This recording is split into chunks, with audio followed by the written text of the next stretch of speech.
Hello, everyone, and welcome back to Crime Stories for Sleep. Before we begin, I want to let you know that during the first 15 minutes there will only be a few ads, and after that the listening will be completely uninterrupted. I chose to do this to give you a better experience, even though it has greatly reduced the channel's earnings. That's why I'd like to ask for a little support. Subscribe, leave a like, and if you like, let me know in the comments where in the world you ray listening from.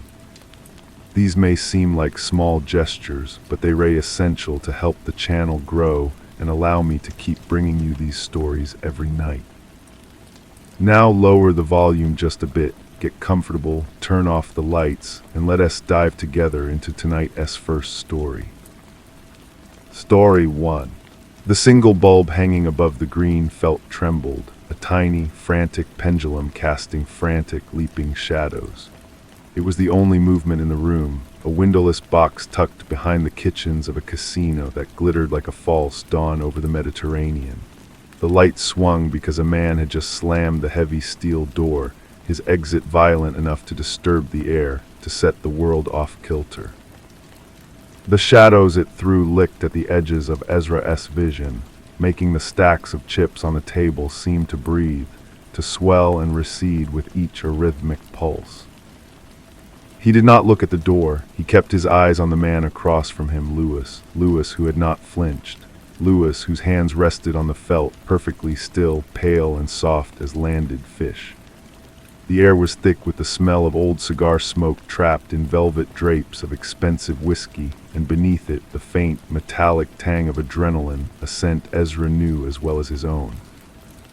An unfortunate display of temper, Lewis said. His voice was a dry rustle, devoid of any emotion that might give him away. Some men cannot separate the money from the self, a fatal flaw in our line of work, Mr. Thorne. Ezra offered a smile that was all teeth and no warmth. He was playing the part of Julian Thorne, a speculator with a reckless streak and a bottomless trust fund. The role fit him like a custom-tailored suit, but it chafed. Inside, he was all cold calculation, a watchful stillness. "It leaves more for us, docenti it," he said, his voice a low, confident murmur. He pushed a tower of crimson chips into the center of the table. The sound they made was a soft, final click. This was the razor's edge. The mission, handed to him in a drab London office that smelled of rain and weak tea by a man named Boyd, was simple on paper: ruin Lewis, not kill him. Death was a messy, temporary solution for a man like him, a financier whose web of holdings stretched from the arms bazaars of the Balkans to the poppy fields of Afghanistan. His organizations were hydras: cut off one head, two more grew, but money was the root. Drain the swamp and the creatures within would wither and die. So Ezra was to beat him at his own game, a high-stakes poker game in a private room in Monaco, and take from him a sum so vast it would trigger a cascade of defaults, calling in debts from men who had no patience for failure. The dealer, a gaunt man with the eyes of a stone idol, slid the final cards across the felt.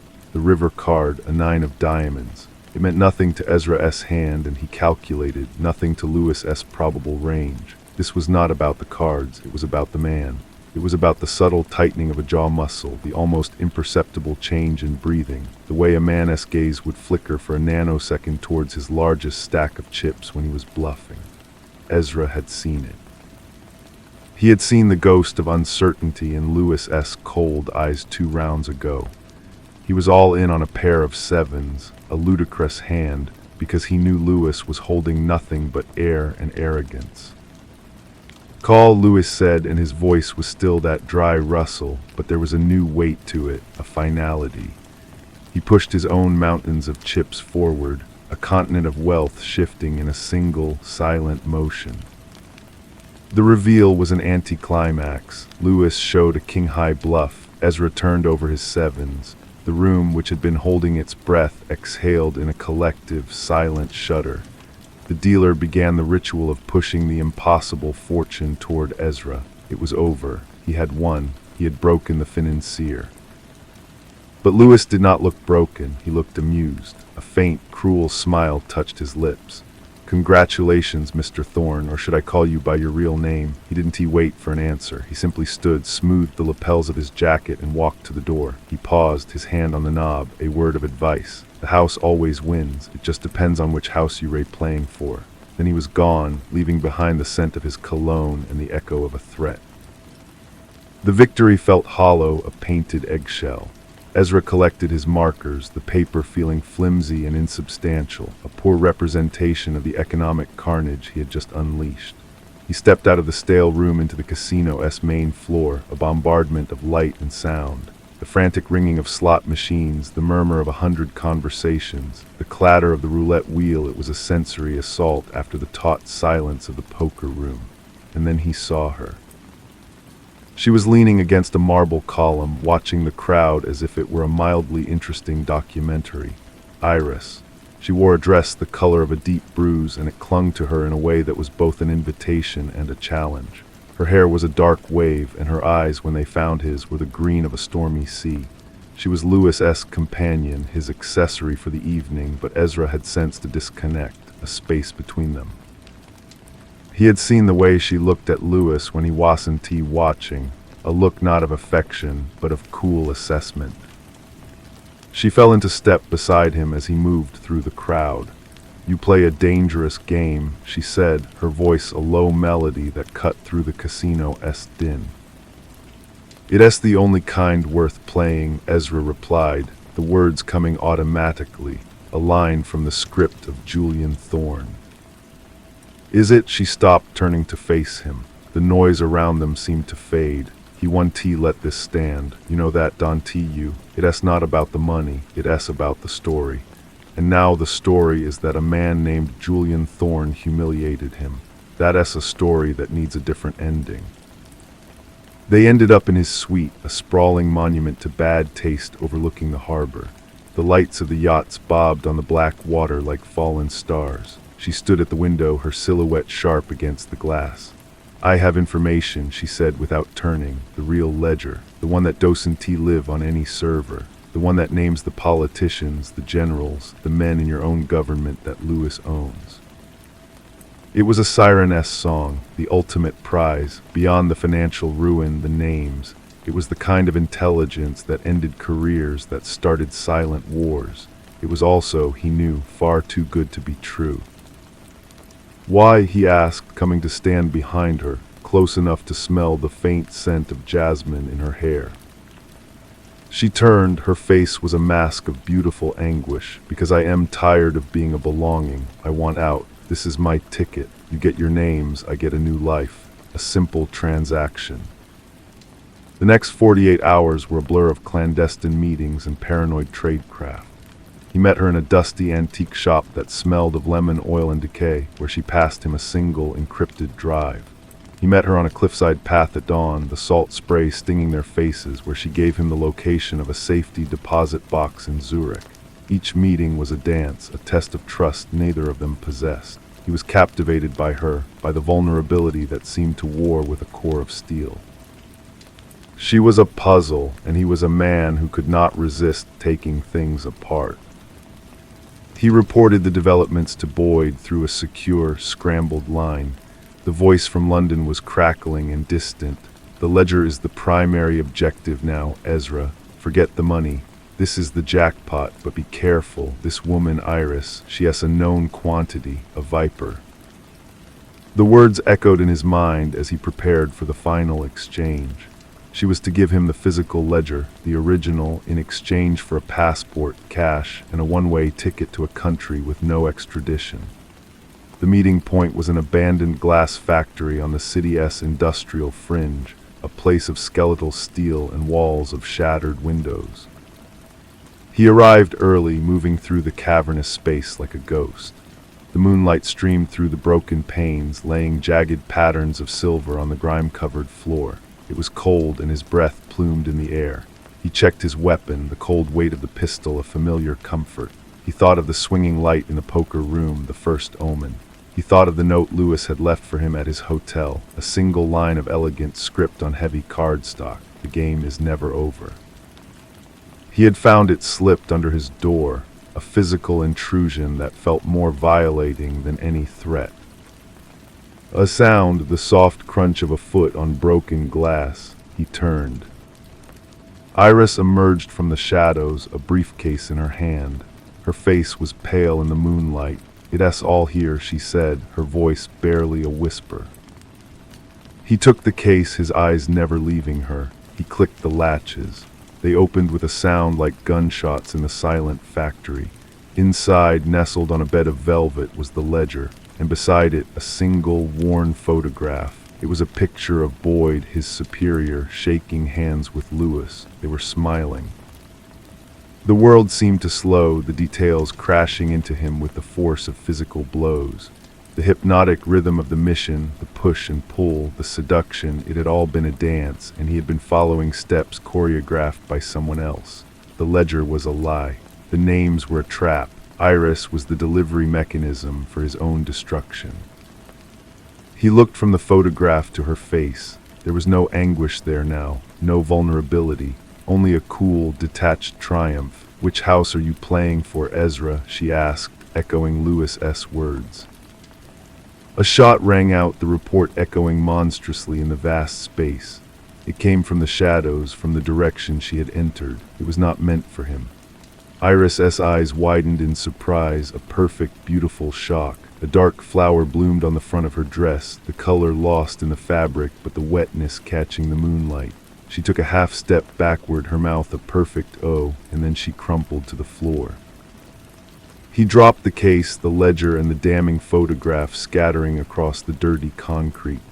He moved to her, his training taking over, but it was useless. The shot had been precise, professional. Her eyes found his, and for a second the mask was gone. He saw not a viper, but a pawn, a look of profound, weary regret, then nothing. Footsteps, slow and deliberate, approached from the darkness. He looked up, his hand going to his weapon. Boyd stepped into a patch of moonlight, a pistol held loosely at his side. His face was grim, but his eyes were calm. "A messy end," Boyd said, his voice flat, but necessary. She was a loose thread, and you saw things you weren't meant to see. "The photograph," Ezra said, the words ash in his mouth.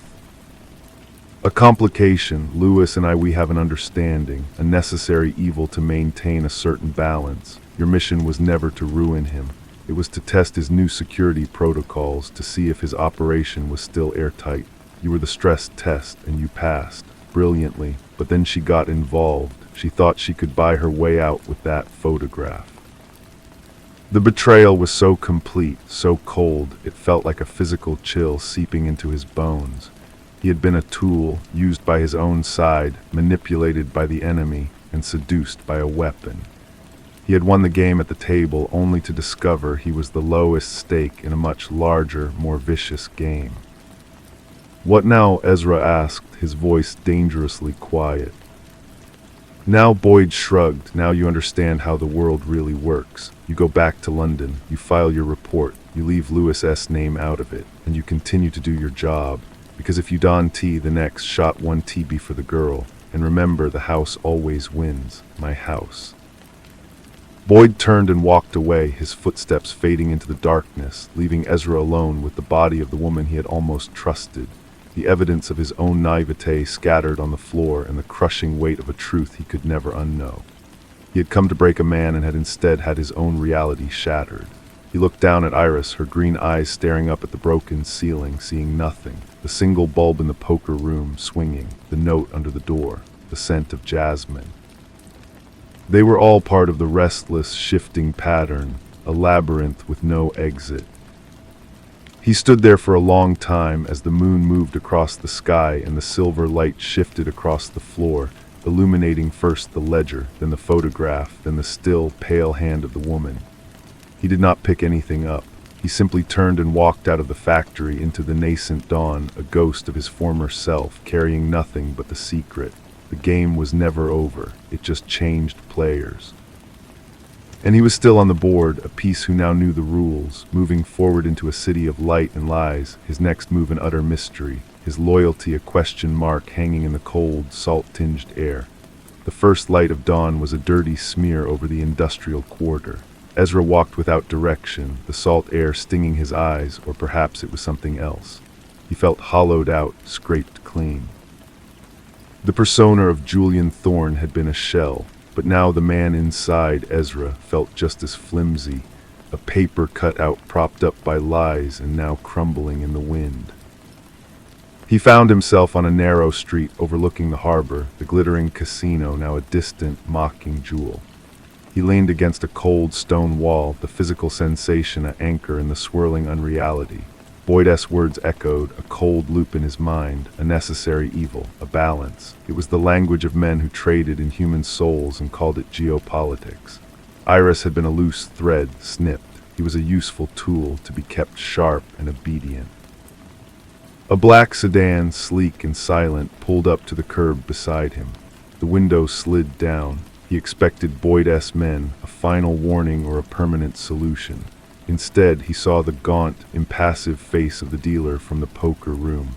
The man's stone idle eyes regarded him for a long moment. Then he gestured with a slight tilt of his head toward the back seat. Every instinct screamed at him to run, to fight, to disappear into the warren of alleys. But running was what a scared man would do, and he was no longer scared. He was numb. He was curious. He opened the door and slid inside. The interior smelled of rich leather and antiseptic cleanliness.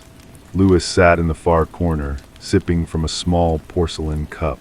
He looked as composed as he had at the poker table, as if the night's events were a minor theatrical production he had already reviewed and dismissed. "Mr. Thorne or Ezra, which do you prefer now?" Lewis asked, not looking at him. "It seems you know more about me than I do," Ezra replied, his voice rough. "A common affliction." Lewis took a delicate sip. "Boyd is a pragmatic man. His world is one of grays. He believes my ecosystem serves a purpose. It funnels money, it controls certain unstable elements. He finds it more convenient to manage me than to eradicate me. A sentiment I find both insulting and entirely accurate." "Why are you here?" Ezra asked, to gloat, to finish what Boyd started. "Boyd," Lewis said, placing his cup in a holder, "is a middle manager in a decaying empire. He plays a short game. I, however, play a very, very long one." He finally turned his head, his gaze like twin shards of ice. "He told you that you were a stress test. That is only partially true. You were my test for him." The car moved smoothly through the waking streets, the world outside continuing its oblivious routine. I needed to see how Boyd would react when his pet weapon was pointed in a direction he did not authorize.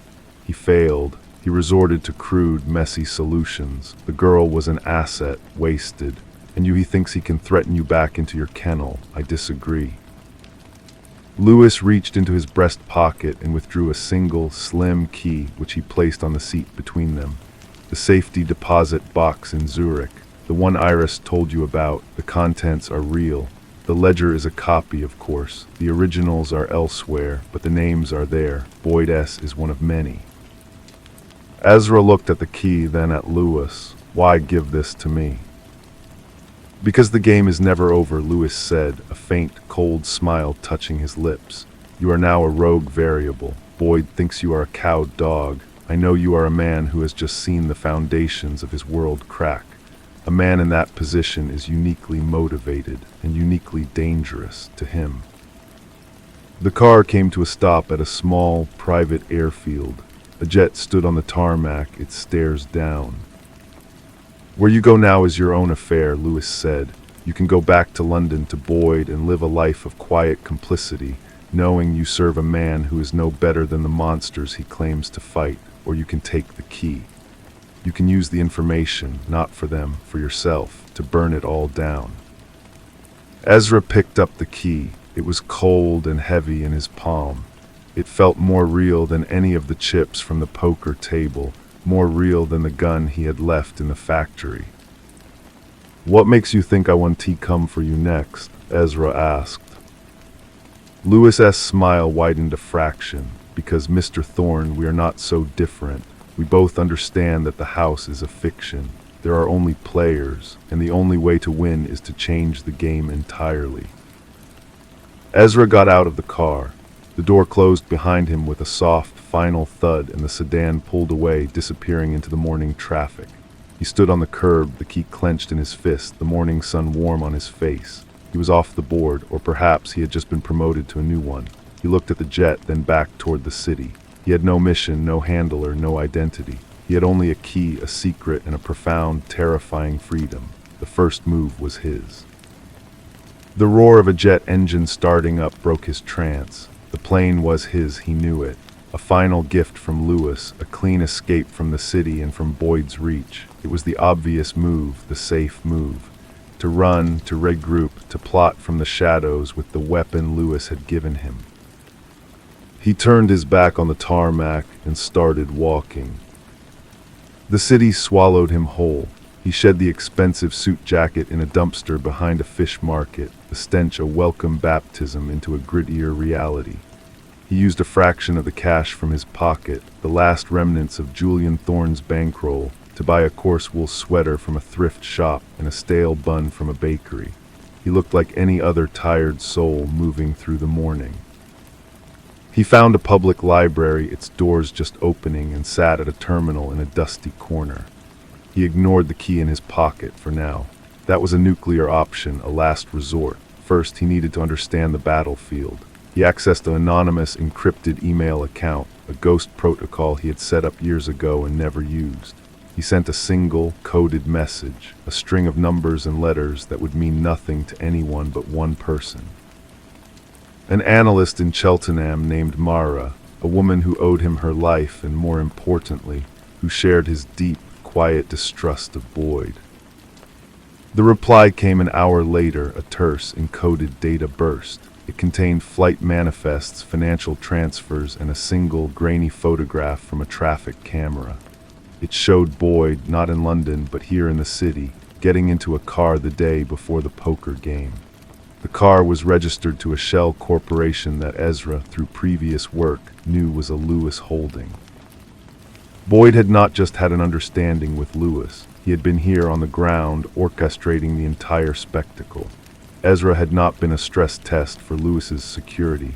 He had been a piece in a negotiation between Boyd and Lewis, a demonstration of Boyd's willingness to sacrifice his own assets. The girl had been part of that sacrifice, a message to Lewis about Boyd's ruthlessness.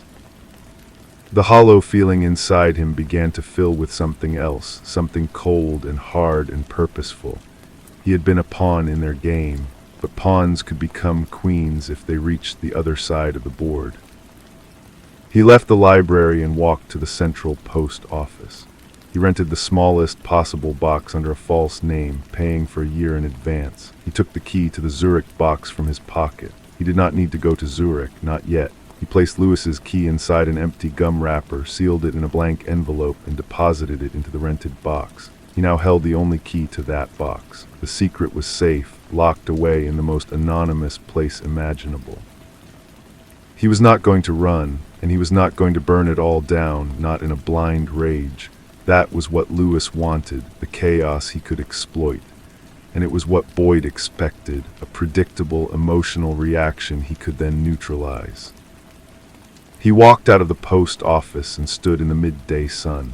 He was no longer Julian Thorne, the high roller. He was no longer Ezra, the loyal agent. He was a man with a key and a truth. He would not be a player in their game. He would build his own, and the first move was not an attack, but a disappearance. He would let them think they had won, that he was broken or fled. He would become a ghost, and from the silence he would learn everything. He would find the other loose threads, the other pawns who were tired of being moved by men like Boyd and Lewis. He would find his own board, his own rules. The game was never over. It was just beginning. The city's rhythm became his camouflage. He found a room in a boarding house run by a silent, elderly woman who asked no questions and accepted cash. The window looked out onto a narrow airshaft, a view of brick and peeling paint. It was a far cry from the casino suite, but it was a perfect hiding place. He spent his days in the reading room of the library, poring over old newspapers and public records, and his nights walking the streets, not as a flaneur, but as a predator learning new hunting grounds. He thought of Mara often. Her reply to his second, more specific query had been swift and terrifying. The Shell Corporation's financials were a labyrinth, but she had found a thread. Money flowed from it to an account in the Caymans, an account that received identical, matching deposits from a trust fund registered to Boyd's incapacitated uncle. It was the kind of clumsy, arrogant laundering a man used when he believed he was utterly untouchable. Boyd wasn't just corrupt, he was lazy. He had been playing without a real opponent for so long, he had forgotten how to cover his tracks. A week after the factory, Ezra saw the story in a local paper, tucked away on page 6. The body of an unidentified woman had been found in an abandoned glassworks. The police suspected a gangland killing. The case was expected to remain unsolved. Iris had been erased, her death a bureaucratic footnote. The finality of it, the neatness, ignited the cold thing inside him. He knew he was being hunted, not by Boyd's official resources, but by his private ones. A man in a tan coat had been lingering outside the library for 2 days. Another had tried to follow him from the market, using a reflection in a shop window to track him. They were good, but they were predictable. They expected a spy on the run, a man making mistakes in his panic. They did not expect a man who had decided to stop running. On the 8th day, he let the man in the tan coat follow him into the city's ancient cathedral. The air was cool and thick with the smell of incense and stone. Ezra sat in a pew near the back, his head bowed as if in prayer. He heard the soft click of the man's shoes on the flagstones, then the creak of the pew as he sat a few rows behind. Ezra did not turn. He spoke softly, his voice carrying in the vast, silent space. "Tell Boyd I am not interested in his ledger." There was a long pause. He could feel the man's surprise. "I have a different proposition," Ezra continued. "Tell him I know about the Cayman account, the one linked to his uncle's trust, the one that mirrors the payments from Lewis's Shell Company. Tell him that information is currently in the hands of a third party, set to be released if I disappear. And then tell him I want a meeting, not as an agent reporting to his superior, but as one businessman to another." He stood up then and walked out of the cathedral, not looking back. He did not need to. The message would be delivered. He had not thrown a punch or fired a shot. He had simply revealed that he knew the score. He had moved from being a piece to be captured to a player demanding a seat at the table. The message was the move. The waiting was the next. He walked out into the plaza, a solitary figure in the vastness of the city, and for the first time since the factory he felt not like a ghost but like a man. The reply came not as a message but as an absence. The man in the tan coat was gone the next day. The feeling of being watched evaporated. The silence was more unnerving than any direct threat. It meant Boyd was considering recalculating. It meant Ezra had landed a blow. 2 days later, a plain white envelope was slipped under his boarding house door. Inside was a single keycard for a business hotel near the financial district and a time, 8:00 p.m. No name, no instructions. It was an acknowledgement, not an answer. He arrived at the hotel room 5 minutes early, the keycard feeling flimsy and insignificant in his hand. The room was a generic suite, all beige furniture and bland art. Boyd stood by the window, looking down at the glittering lines of traffic. He turned as Ezra entered. He looked older than he had in the factory, the lines on his face deeper, the calm in his eyes replaced by a weary vigilance. "A businessman," Boyd said, the word laced with a quiet contempt. "Is that what you are now?" "It's the language you understand," Ezra replied, closing the door behind him. He remained standing near the exit. Boyd gestured to a small table where 2 glasses and a bottle of whiskey sat. "Help yourself. I know you prefer to pour your own these days." Ezra ignored the bait. "Have you considered my proposition?"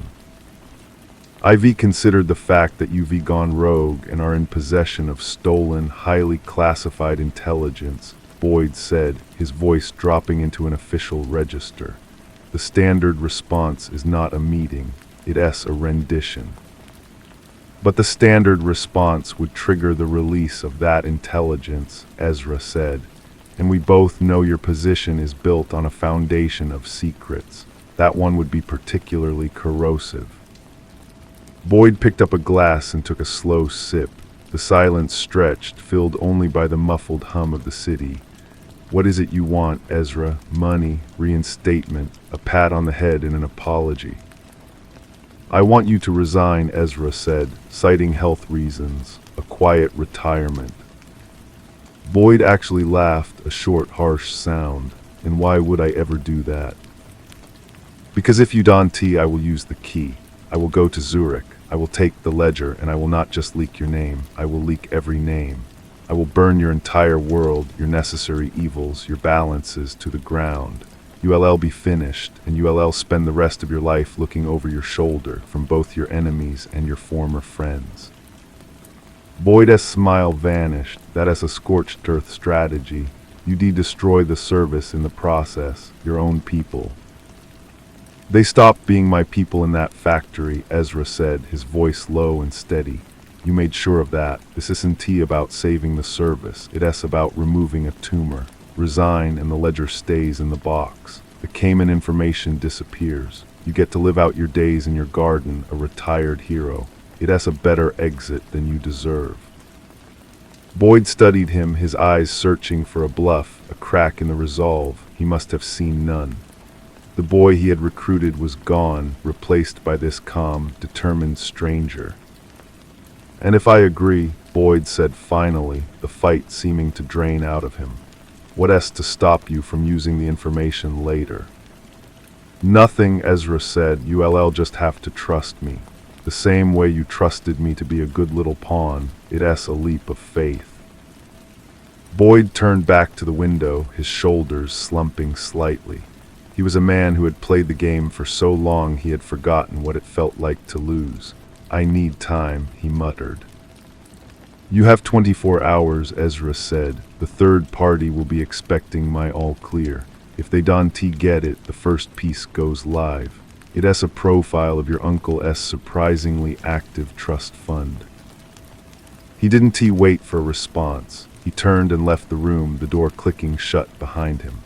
He walked through the sterile hotel corridor, his heart a steady, solid drum in his chest. He had not asked for permission. He had not negotiated. He had delivered an ultimatum. He was no longer just playing the game. He was defining it. The next move was Boyd's, but for the first time, Ezra knew he was controlling the board.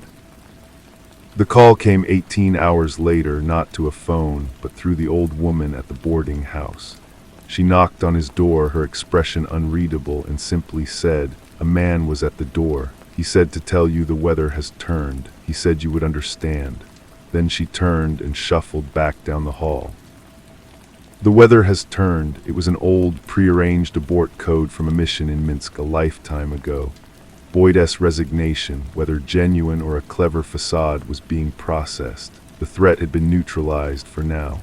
There was no triumph in the moment, only a hollow, metallic taste in his mouth. He had won, but the victory felt like ash. He packed his single bag, the coarse wool sweater, and a few other nondescript items. He was leaving the city, but not on Lewis's jet or through any of Boyd's old channels. He had one more thing to do. He went to the central post office, retrieved the envelope containing the Zurich key from the rented box, and then walked to the river that cut through the heart of the city. He stood on the bridge, watching the dark, sluggish water flow toward the sea. The key was in his hand, a tiny, cold piece of metal that held the power to unravel governments and destroy lives. Lewis's weapon, Boyd's fear, his own leverage. He closed his fist around it for a moment, feeling its edges bite into his palm. Then, with a single, fluid motion, he drew back his arm and threw it. The key spun once, a fleeting glint in the afternoon light, and vanished into the water with a silence that was utterly profound. He did not need it anymore. Its purpose had been served. To keep it was to remain chained to their game, to become a keeper of secrets, a new version of the men he had just overthrown. He would not build his new board with their poisoned pieces. He walked away from the bridge, a man with no name, no mission, and no key. He was not going to find other pawns. He was not going to build an empire to rival Lewis S. or an agency to replace Boyd S. He was simply going to walk away from their world entirely. The true victory was not in controlling the game, but in refusing to play. He melted into the crowd at the train station, just another face among thousands, his past sinking into the river mud behind him, his future a clean, unwritten page. The train was not bound for any place of significance. It was a local service, stopping at every small town and forgotten junction. He bought a ticket to the end of the line with the last of his cash and took a seat by a grimy window. The landscapes that unfolded were not the stuff of spy thrillers or political dramas. They were fields and farmhouses, grazing sheep and rusting tractors. The mundane reality of it was a balm. He got off at the final stop, a town whose name he forgot as soon as he saw it. He found work 2 days later, washing dishes in the steamy, clattering back room of a pub. The work was hard, his hands grew raw, and the pay was just enough for his rented room and simple meals. He spoke to no one beyond what was necessary. He was the quiet man, the one who kept to himself. They might have thought him broken by life, and he did not correct them. Months bled into a year. The sharp edges of his old life softened, worn down by the relentless rhythm of routine. He no longer scanned crowds for threats or analyzed exits. He thought of Boyd sometimes, of Lewis, of the key at the bottom of the river. They felt like characters from a book he had read long ago, their dramas distant and faintly ridiculous.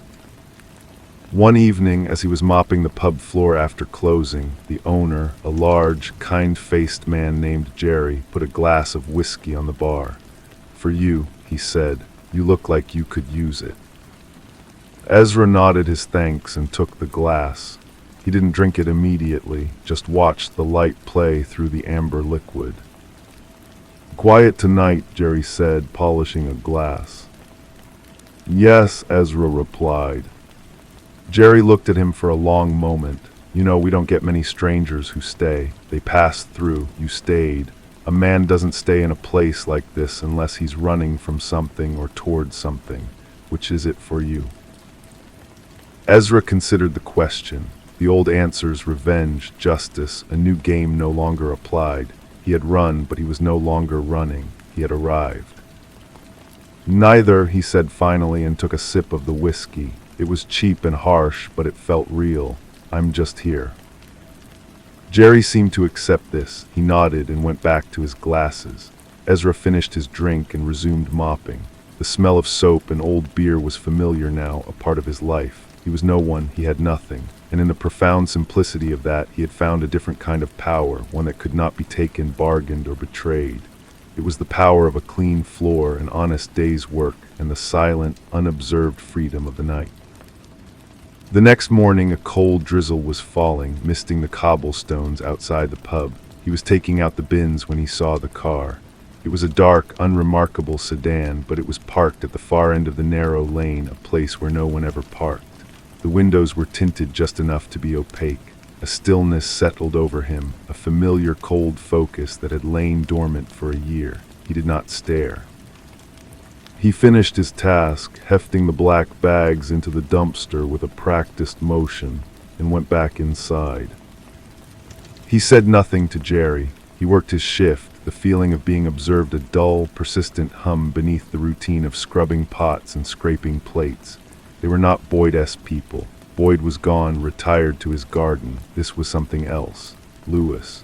The ledger, or rather the absence of the ledger, was a loose end the billionaire would not tolerate. He had finally tracked him down.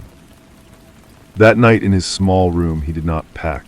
There was nothing of value to take. Instead, he sat in the dark by the window, watching the lane. The car was still there, a silent predator. He knew what would happen next. They would approach him, assess the threat, and then they would act.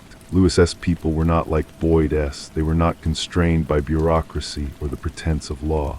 Their solutions were permanent. Just before dawn, he saw the car-esque door open. 2 figures got out, their movements efficient and synchronized. They did not walk toward the pub-esque front door. They split up, one heading for the narrow alley that led to the back, the other positioning himself to cover the front. It was a pincer movement, a snatch squad. Ezra stood up. The calm that filled him was not the cold fury of the cathedral or the calculated resolve of the hotel room. It was the quiet acceptance of a man who knew that some shadows could not be outrun. He had found peace here, but he had always known it was borrowed time. He walked down the creaking stairs and unlocked the pub's back door, stepping out into the damp, pre-dawn air. The man was there waiting. He was tall, with a neutral expression. "Mr. Thorne," he said, his voice flat. "Mr. Lewis would like a word." "I am sure he would," Ezra replied. He could have run, he could have fought. He was still capable of both, but he was tired of it. The running, the hiding, the building of new lives, only to have them torn down by the ghosts of the old one. He looked past the man, at the gray sky beginning to lighten over the rooftops. He thought of the clean, simple weight of a glass, the steam of the sink, the quiet nod from Jerry. It had been real. It had been enough. "All right," he said, his voice quiet in the sleeping lane. "Let us go and have a word." He walked forward not as a prisoner, but as a man finally meeting an appointment he had long avoided. The game was not over after all. It had simply been waiting for him to rejoin the board. The man did not touch him, simply fell into step beside him as they walked toward the car. The other operative materialized from the front of the pub, his posture relaxed but his eyes missing nothing. They opened the rear door for him, a gesture of hollow courtesy. The interior of the car smelled of leather and antiseptic cleaner. They drove in silence. He did not ask where they were going. He watched the town slip away, replaced by hedgerows and fields bleached by the weak morning light. He did not feel afraid. He felt a strange sense of closure, as if a circle was finally being completed. They did not take him to an airfield or a city safe house. Instead, after 2 hours, they turned onto a long, private drive that wound through a manicured forest. At the end stood a modern house of glass and steel, a stark contrast to the rustic landscape. It was a fortress disguised as a retreat. He was escorted inside to a spacious room with a floor-to-ceiling window overlooking a misty lake. Julian Lewis stood there, his back to the door. He was thinner than in the news photos, his hair more white than gray, but the aura of controlled power was undiminished. "Ezra Thorne," Lewis said without turning, "the ghost who cost me a very valuable asset." "Boyd was a liability," Ezra said, his voice calm. "You just didn't know it yet." Lewis finally turned. His face was a mask of cool appraisal. "You threw my key into a river. €1 billion of leverage gone. Why?" "Because it was yours," Ezra replied. "I didn't want it. I only wanted to be free of it. Of you, of all of it."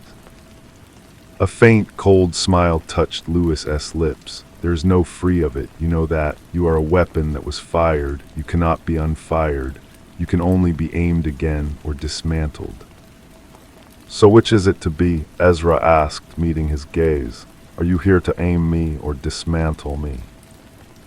Lewis walked to a table and poured 2 glasses of water from a crystal pitcher. He handed one to Ezra. Boyd was sentimental. He thought he could control people through loyalty and fear. "I am not sentimental. I control through mutual interest." He took a sip of water. "You are a remarkable asset, Thorne. Unaffiliated, deniable, and as you demonstrated, highly effective. You broke one of the most entrenched men in European intelligence without firing a shot. That is a skill set I can use." "I am retired," Ezra said. "No," Lewis corrected, his voice soft but absolute. "You are bored. You were washing dishes. A man like you cannot subsist on routine forever. The hunger will always return." Ezra said nothing. The taste of the cheap whiskey from the pub, the feel of the wet mop in his hands, the simple exhaustion at the end of a shift, it had been enough. But Lewis was right. The stillness had begun to feel like stagnation. The silence had started to echo. "I am offering you a different kind of board," Lewis continued, "a global one. The players are corporations, syndicates, private militias. The stakes are resources, data, territories you've never heard of. No flags, no countries, just the pure game." He placed a slim black phone on the table between them. This is not an order, it is an invitation. A single name will appear on that screen in 24 hours. A man who makes Boyd look like a petty thief. If you are interested, you will find him. If not, Lewis shrugged. My men will return you to your pub. You can mop floors until you die of old age, and I will never trouble you again. But we both know you will not make that choice. Lewis turned and left the room, closing the door softly behind him. Ezra was alone. He looked out at the lake, its surface like polished lead. He picked up the phone. It was cool and inert in his hand. He thought of the river, the key sinking into the dark. He had thrown away one tool, believing it would make him free.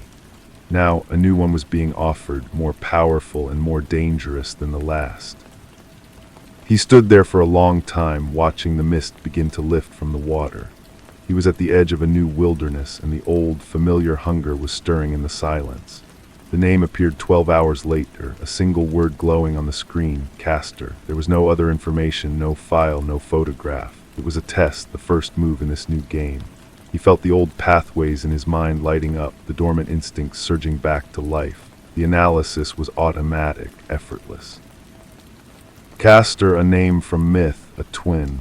It suggested a partnership, a duality. It was a clue. He did not hesitate. He pocketed the phone and left the room. The house was silent, the hallway empty. He walked out the front door and found the same sedan waiting, the engine running. The driver did not speak. They drove for an hour before stopping at a small, private airstrip where a sleek, unmarked jet stood ready. As he climbed the steps, he did not look back at the car or the countryside. He was not being returned to the pub. He had made his choice.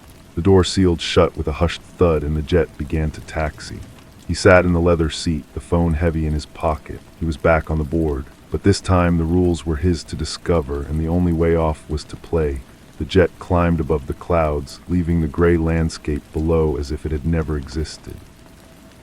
He sat in the deep silence of the cabin, the phone on the table before him.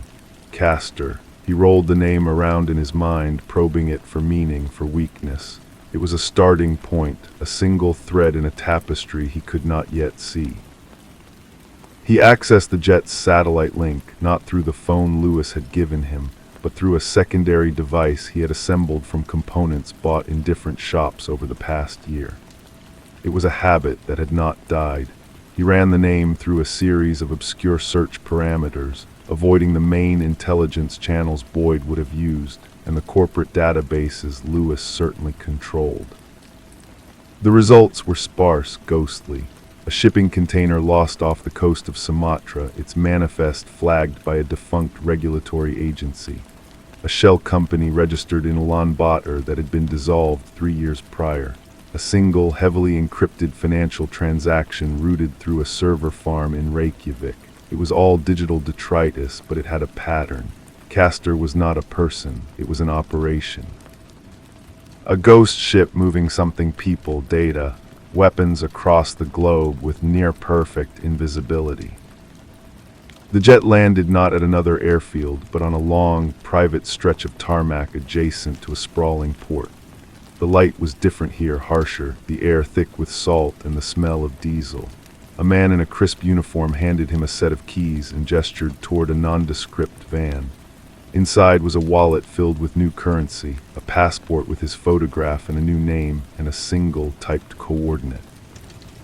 He drove through the chaotic port city, the noise and life a jarring contrast to the quiet of the pub.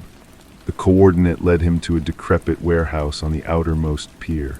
The place was silent, save for the cry of gulls and the lap of dirty water against the pylons. He pushed open a heavy, rusted door. The interior was vast and shadowy, filled with the skeletons of old machinery. And in the center of the concrete floor, illuminated by a single shaft of light from a broken window high above, stood Julian Lewis. "You made good time," Lewis said, his voice echoing slightly in the cavernous space.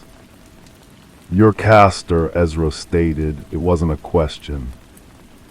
"I am one half of it," Lewis corrected. He gestured around them. "This is a potential node, one of a dozen around the world. The other half, my brother Pollux, believes it belongs to him. He is incorrect." So it was a feud, a family war played out with global stakes. The purity Lewis had promised was a lie. It was just as personal, just as messy as the old world. "You want me to secure your assets from your brother," Ezra said. "I want you to help me burn his half of the world to the ground," Lewis replied, his eyes gleaming in the dim light. "He has something of mine, a prototype. You will retrieve it. How you do so is irrelevant. The board is yours, Thorn. The pieces are yours to move. All I require is the result." He tossed a small data stick onto the concrete between them. "Everything you need is there. Your first move is in Istanbul. A man named Demir holds the location. He is one of my brother's most loyal pieces." Lewis turned and walked toward a different door, one Ezra had not seen. "The van is yours. The resources it contains are substantial. Do not disappoint me." The door slammed shut, leaving Ezra alone in the dusty silence. He picked up the data stick. It was warm from Lewis's hand. He looked around the warehouse at the shadows and the forgotten machines. He had traded a mop for a global war between two billionaire brothers. The hunger was back, sharp and undeniable. He walked to the van, his footsteps the only sound. He had his first target. He had his board. The game was not just waiting for him. It had already begun, and the first move was his to make. He started the engine and pulled away from the pier, leaving the ghost of his quiet life behind for good. The drive from the port was a process of shedding one skin and growing another. He found a quiet lot behind a market and switched the van's license plates with those of an identical, dust-covered model. He transferred the contents of Lewis's provided wallet into his own, leaving the new passport behind. It was a clumsy alias, and he would need better. Demir in Istanbul, a loyal piece. Loyalty was a lever, and every lever had a point of applied force. He used his own device to access the data stick in a shielded compartment of the van. It contained a dossier on Armin Demir, a Turkish national who operated a high-end antiquities gallery in the Beyoğlu district.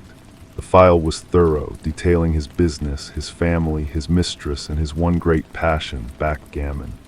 Demir was a tournament-level player, a man who believed life, like the game, was about calculated risks and bold blots. This was Lewis's idea of a joke or a test, sending a player to capture a piece from another player.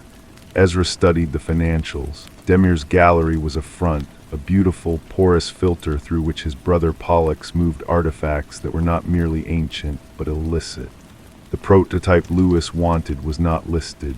It was the unspoken prize. Istanbul was 2 days away by the route he planned. He drove, he slept in the van, he thought. He was no longer Ezra Thorne, the quiet dishwasher. He was not yet whatever Lewis wanted him to be. He was a function, a purpose. It was a cleaner failing. He entered Istanbul at night, the great bridges lit up like necklaces across the Bosphorus. He did not go to Demir's gallery. He went to a small, smoke-filled club in a back alley of Karakoy, a place known only to those who took their backgammon seriously. He took a seat at the bar, ordered a coffee, and watched. Demir was there, as the dossier said he would be on a Tuesday night. A large man, impeccably dressed, his face a mask of concentration as he rattled the dice in his leather cup. Ezra waited for the game to end. Demir won, shaking his opponent's hand with a thin, victorious smile. As he collected his coat, Ezra approached. "Mr. Demir," he said, his voice low, "a moment of your time." Demir looked him over, seeing a stranger, seeing a threat. "I am busy." "I think you will want to hear what I have to say. It concerns a recent acquisition, a piece you are holding for a man named Pollux." The color drained from Demir's face. He recovered quickly, his eyes hardening. "I do not know this name. You are mistaken." "Am I?" Ezra leaned closer. "Pollux believes in loyalty, but his brother Julian believes in incentives. I am here to make you an offer. The location of the item, and you walk away from this with your gallery, your family, and your life intact." Demir laughed, a short, harsh sound. "You are a fool. You think you can walk in here and threaten me. I have protection." "Your protection is a man who is fighting a war on another front," Ezra said calmly. He cannot help you now. This is between you and me. A simple wager. One game of backgammon. If you win, I leave and you never see me again. If I win, you give me the location. Demir's eyes narrowed, the player in him intrigued despite the danger. You are that confident. I am that sure of the alternative, Ezra replied. If we do not play, the game ends another way, a much less pleasant one for you. They sat at the table, the board was set. The crowd, sensing a high-stakes match, gathered around. Demir played with aggressive precision, his strategy honed over decades. Ezra played differently. He played not to win the game, but to win the man. He mirrored Demir's style at first, then subtly shifted, creating a complex, layered trap that was not about points, but about psychology. He forced Demir into a series of risky, arrogant moves, reflecting the very arrogance that had made him side with Pollux. As the final dice roll settled, the match was over. Demir had lost. He stared at the board, his hands trembling slightly. He had been outplayed, not just on the board, but in his own mind. You are not a collector, Demir whispered. No, Ezra said. I am the reason your collection is about to get smaller, the location. Defeated, his pride in tatters, Demir gave him an address on the outskirts of the city, a private airfield hangar. It is there, the silver case. Do not tell him it was I who told you. Ezra stood. The game is over, Mr. Demir. You would be wise to take a long vacation. He walked out of the club, the night air cool on his face. He had his first move, the hangar, the silver case. He had not needed a weapon, only his mind. It was a good start. He merged into the flow of the city, a ghost once more, moving toward his next objective. Story 2. The tremor began in my right hand, a faint, almost imperceptible flutter beneath the skin of my thumb. I stared at it, lying flat on the polished mahogany of the bar, and willed it to stop. It did not. It was a tiny engine of dread, a silent alarm that had been wired into my nervous system over a decade of lies and sanctioned violence. It always started this way, a private seismograph registering a shift in the world's foundations, a tremor that warned the quake was already here, you just hadn't felt it yet.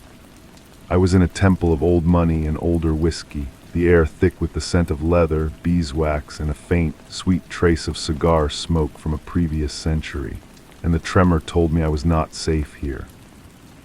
My name is Jesse. I'm a secret agent, a title that sounds like a cheap paperback in a world of digital ghosts and economic warfare. My controller, a man I know only as Sterling, had given me the file on Alonso Vane. Sterling's voice had been a dry rustle over a secure line. Yes, a collector, Jesse. Not of art, but of influence. Yes, cornering the physical gold market, piece by piece, through a web of shell companies and private vaults so complex it looks like a nervous system. We think he's building a weapon, not a bomb, something quieter, something that could make nations kneel. So I was here in the heart of his world to get close. The assignment was simple: infiltrate, assess, and if necessary, neutralize. Alonso Vane was hosting one of his infamous gatherings at his cliffside estate, a monstrously beautiful structure of glass and steel that seemed to grow from the Pacific rock, defying the crashing waves below. The guests were a curated collection of power ambassadors, tech barons, media moguls, all orbiting the Sun King, Vane. He was not what I expected.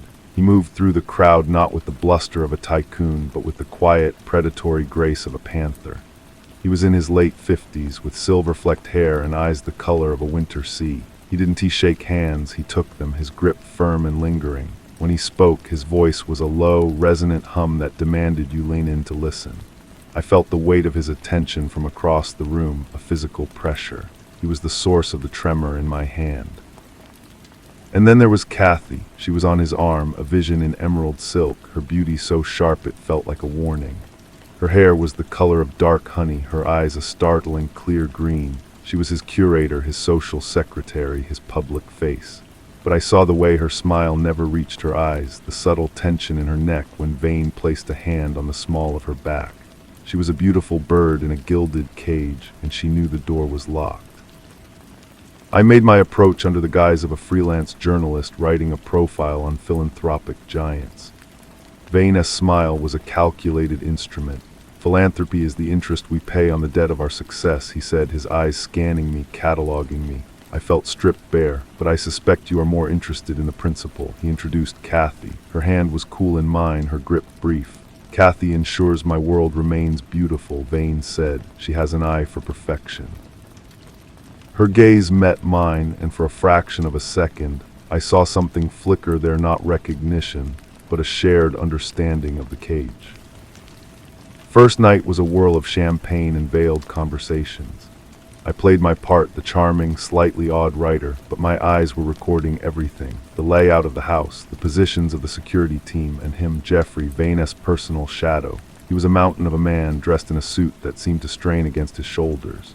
His face was a placid mask, but his eyes were dead, two chips of obsidian that scanned the room with a cold, mechanical efficiency. He never spoke, he simply was. A monument to violence waiting to be unleashed. Days bled into one another. Vane, with a showman-esque flair, granted me unprecedented access. I was given a guest suite in the East Wing, a room with a terrifying view of the ocean. My investigation became a strange, hypnotic dance. I would find clues, or what felt like clues, in the repetitive patterns of his life. The note, always folded the same way, left on his desk by a silent servant. The footsteps echoing once more down the marble hall at precisely 3 a.m., Jeffrey making his rounds. The scent of Vane-esque cologne, a mix of oud and bergamot, that lingered in every room like a ghost. I found Kathy in the library one afternoon, running her fingers over the spines of leather-bound books. The room smelled of dust and dried ink. "He knows you're not a journalist," she said without turning around. Her voice was soft, almost a whisper. "What does he think I am?" I asked, my own voice low. She finally looked at me. Entertainment, a new puzzle. He gets bored. He likes to play with things before he breaks them. She stepped closer. "You should leave while you still can." "What about you?" A sad, fragile smile touched her lips. "Some cages are too comfortable to leave. You get used to the bars, you even start to polish them." She reached out and with a startling intimacy traced the faint scar on my jawline, a souvenir from a past life. He'll see this. He sees everything. He'll know what it means. That night the tremor in my hand returned, stronger this time. I couldn't sleep. I slipped from my room and moved like a ghost through the sleeping house. I found my way to Vane's private study, a room I had been expressly forbidden from entering. The lock was a sophisticated biometric, but I had my tools. Inside, the air was different, charged. The room was a sanctum. On his desk, next to a globe made of lapis lazuli, was a single sheet of heavy, cream-colored paper. On it, in Vane's precise script, was a list of numbers, coordinates. I realized in a single word, Leviathan. I heard a footstep behind me. I turned, my heart a hammer in my chest. It was Kathy. She put a finger to her lips, her eyes wide with fear. She hurried me out, her hand cold and trembling in mine. Back in the corridor, she pressed a small, cold key into my palm. The old boathouse, down the cliff path. Dante come back to the house, he knows. I didn't question her. I moved, the night air cold on my skin. The path down the cliff was treacherous, carved into the rock, the roar of the ocean swallowing all sound. The boathouse was a decaying structure of salt-bleached wood, smelling of brine and rot. Inside, under a tarpaulin, I found it, not a boat. A server rack humming quietly, a single red light blinking in the darkness. It was a node, a piece of his machine. Leviathan. A voice cut through the gloom. I named it after the beast of the deep, the one that cannot be controlled. Alonso Vane stepped from the shadows, Jeffrey a looming presence behind him. Vane looked amused. "Did you really think I wouldn't know? Sterling-esque little prot G. He always did have a taste for sending pretty things to do his dirty work." "Leviathan," I said, my voice steady despite the tremor that was now a quake running through my whole body. "Gold is the oldest lie," Vane explained, his tone that of a patient professor. "We all agree it has value. I am simply calling in the debt. Leviathan is an algorithm. It doesn't just track gold, it owns it. Through 1,000 proxies, it has purchased, leveraged, and secured the majority of the world's physical deliverable gold, not paper promises, the real thing, in vaults from Zurich to Singapore. On my command, it will all vanish from the ledgers. The digital records will evaporate. The global economy, every currency tied to that golden anchor, will become unmoored. And in the ensuing chaos, I will be the only one who knows where it all is. I will be the new foundation. It was audacious, it was monstrous. It was a plan of such scale and chilling simplicity that it took my breath away. He wasn't just a criminal. He was a would-be god, preparing to drown the world and build a new one from the wreckage. "You ray insane," I whispered. "No," he said softly, "I am inevitable. And you, my dear Jesse, are a loose end." He nodded to Jeffrey. The fight was brutal and short. Jeffrey was a force of nature, his fists like sledgehammers. I was faster, using the confined space to my advantage. It was a dance of violence, the smell of his sweat and my own blood filling the air. I used a broken oar, the splintered wood finding the soft tissue of his neck. He went down with a gurgle, his dead eyes staring at nothing. Vane didn't flinch. He simply pulled a small, elegant pistol from his pocket. A shot rang out, but it wasn't from Vane's gun. He staggered, a look of profound surprise on his face, a dark flower blooming on his crisp white shirt. He fell to his knees, then onto his side. Kathy stood in the doorway, Vane's own hunting rifle in her hands, smoke curling from the barrel. Her face was pale, but her hands were steady. "I polished the bars for 10 years, she said, her voice hollow. "I forgot they were still a cage."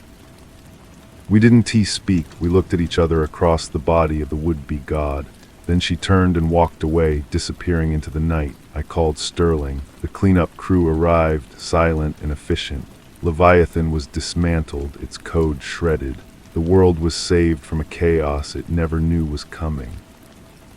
I was debriefed, praised, and given a new identity. A small cottage in a quiet country, a life of peace. Sterling told me Kathy had vanished, a ghost in the machine. The official story was that Alonso Vane died in a tragic sailing accident. The world moved on. But sometimes, in the dead of night, the tremor returns to my hand. I walk the quiet lanes, the air smelling of wet earth and distant wood smoke, and I think of the key. The small, cold key Kathy pressed into my palm. It sits now in a box on my dresser, a simple, unremarkable thing. It unlocks nothing I own. I have tried it in every lock in this cottage. It does not fit. It is a key to a door I have never seen, a reminder that the cage is never truly gone, only rearranged, and that the most dangerous mysteries are the ones that remain silent and unresolved, long after the final shot has been fired. The key became a private obsession. In the daylight hours, I tended my small garden and pretended to read books I never finished. But my fingers would always find their way back to the cold, hard metal in my pocket. It was a simple key, brass, with a slightly worn head and a single, unremarkable groove. It was a question without an answer, a final, whispered word from a woman who had chosen to disappear. Sterling, in our last encrypted communication, had been clear. The Vane matter is closed. The asset is neutralized. The project is dismantled. Do not go digging, Jesse. Some graves are better left untended. He was protecting his operation, and maybe in his own way he was protecting me. But he didn't understand. This wasn't about the mission anymore. It was about the look in Kathy's eyes in that final moment, not of triumph, but of a terrible, exhausted freedom. She hadn't just given me a key to escape. She had given me a key to her. I started with the boathouse. I waited for a moonless night and returned to the cliff, moving with the old, familiar silence. The estate was dark, a skeleton picked clean by the authorities and the vultures of Vane's fallen empire. The boathouse was just as we had left it, the air still thick with the ghosts of salt and violence. I searched every splintered board, every rotting crate. I felt along the damp, slimy walls for a hidden compartment. Nothing. The key did not fit the padlock on the door, nor any imagined lock within. Weeks turned into months. I traveled, using the shallow cover of my new life. I went to Zurich, to the anonymous vaults where Vane had stored his gold. I walked the streets around them, feeling the key grow heavy in my pocket. It was useless here. This was a world of retinal scanners and 24-digit codes, not of physical brass keys. The breakthrough came from a place of memory, not geography. I was lying in bed, the tremor a faint buzz in my hand, and I remembered the library, the smell of dust and dried ink, Kathy running her fingers over the spines of the books. "You even start to polish them," she had said, polishing the bars. I knew then. I packed a single bag and drove through the night back to the cliffside estate. It was easier to breach this time. The security was a hollow shell. The library was exactly as I remembered, the books standing in silent, leather-bound rows. I went to the section she had been touching, a collection of 19th century poetry. I ran my hands over the spines, feeling for anything, a seam, a latch, nothing. Frustration mounted. I sat at the heavy oak desk in the center of the room, the key warm in my clenched fist. I looked down and my eyes fell on the old-fashioned inkwell. It was a solid piece of crystal set into the wood. Without any real hope, I reached out and pressed the key against it. It was not a lock, but then my thumb found a tiny, almost invisible seam on the side of the inkwell. I pressed, and a small, hidden drawer silently slid open from the side of the desk. Inside was a single, sealed envelope. My name was written on it in Kathy's elegant script. I tore it open. There was no letter, just a photograph. It was a picture of a child, a girl of about 6, with Kathy's clear green eyes and a smattering of freckles across her nose. She was smiling, standing in front of a bright blue door. On the back, in the same script, was an address in a small town in the Canadian Rockies. The tremor in my hands stopped. A profound, chilling stillness took its place. Sterling was wrong. The Vane matter was not closed. Alonso Vane had not been building a weapon to break the world. He had been building a cage, and Kathy had not been its only occupant. He had collected her, and he had collected her daughter. Leviathan was not his endgame. It was his leverage. The real treasure was not the gold, but the human being he had held to ensure the compliance of the woman he owned. I looked at the photograph at the bright blue door. The key in my hand was no longer a mystery. It was a responsibility. I knew with a certainty that settled deep into my bones that my quiet retirement was over. The cottage, the garden, the peace, it was all a lie. Some cages are not made of bars you can see, and some keys do not open doors but lives. I started the car. The road north was long, and a little girl with green eyes was waiting. The drive north was a meditation in silence. I did not allow myself to think, only to act. The car was a rental, paid for with cash, the license plates a blur in my rear-view mirror. I crossed the border on a quiet, rural road, my new identity holding under the bored glance of the border agent. The Canadian air was sharper, cleaner, scented with pine and cold stone. It felt like entering a different world, one untouched by the salt and betrayal of the coast. The address led me to a town nestled in a valley, a cluster of wooden buildings clinging to the side of a mountain. It was the kind of place people came to disappear or to hide. The house was at the end of a gravel lane, a modest A-frame with that bright blue door from the photograph. It stood out like a piece of summer sky against the dark green of the firs. My heart was a dull, heavy drum in my chest. I parked 100 yards away and approached on foot, my senses stretched taut. I watched the house for a full day from the cover of the trees. A woman lived there, a local by the look of her, with kind eyes and graying hair tied in a bun. She brought in groceries, checked the mail, and sat on the porch in the afternoon sun with a book. There was no sign of the girl, no toys in the yard, no small shoes by the door. A cold dread began to pool in my stomach. Had I come too late? On the second day, as the sun dipped behind the peaks, a school bus rumbled down the lane. It stopped, and the girl from the photograph stepped down, her backpack looking too large for her small frame. Her hair was a shade darker than Kathy's, but the eyes were the same startling green. She waved to the bus driver and trudged up the path.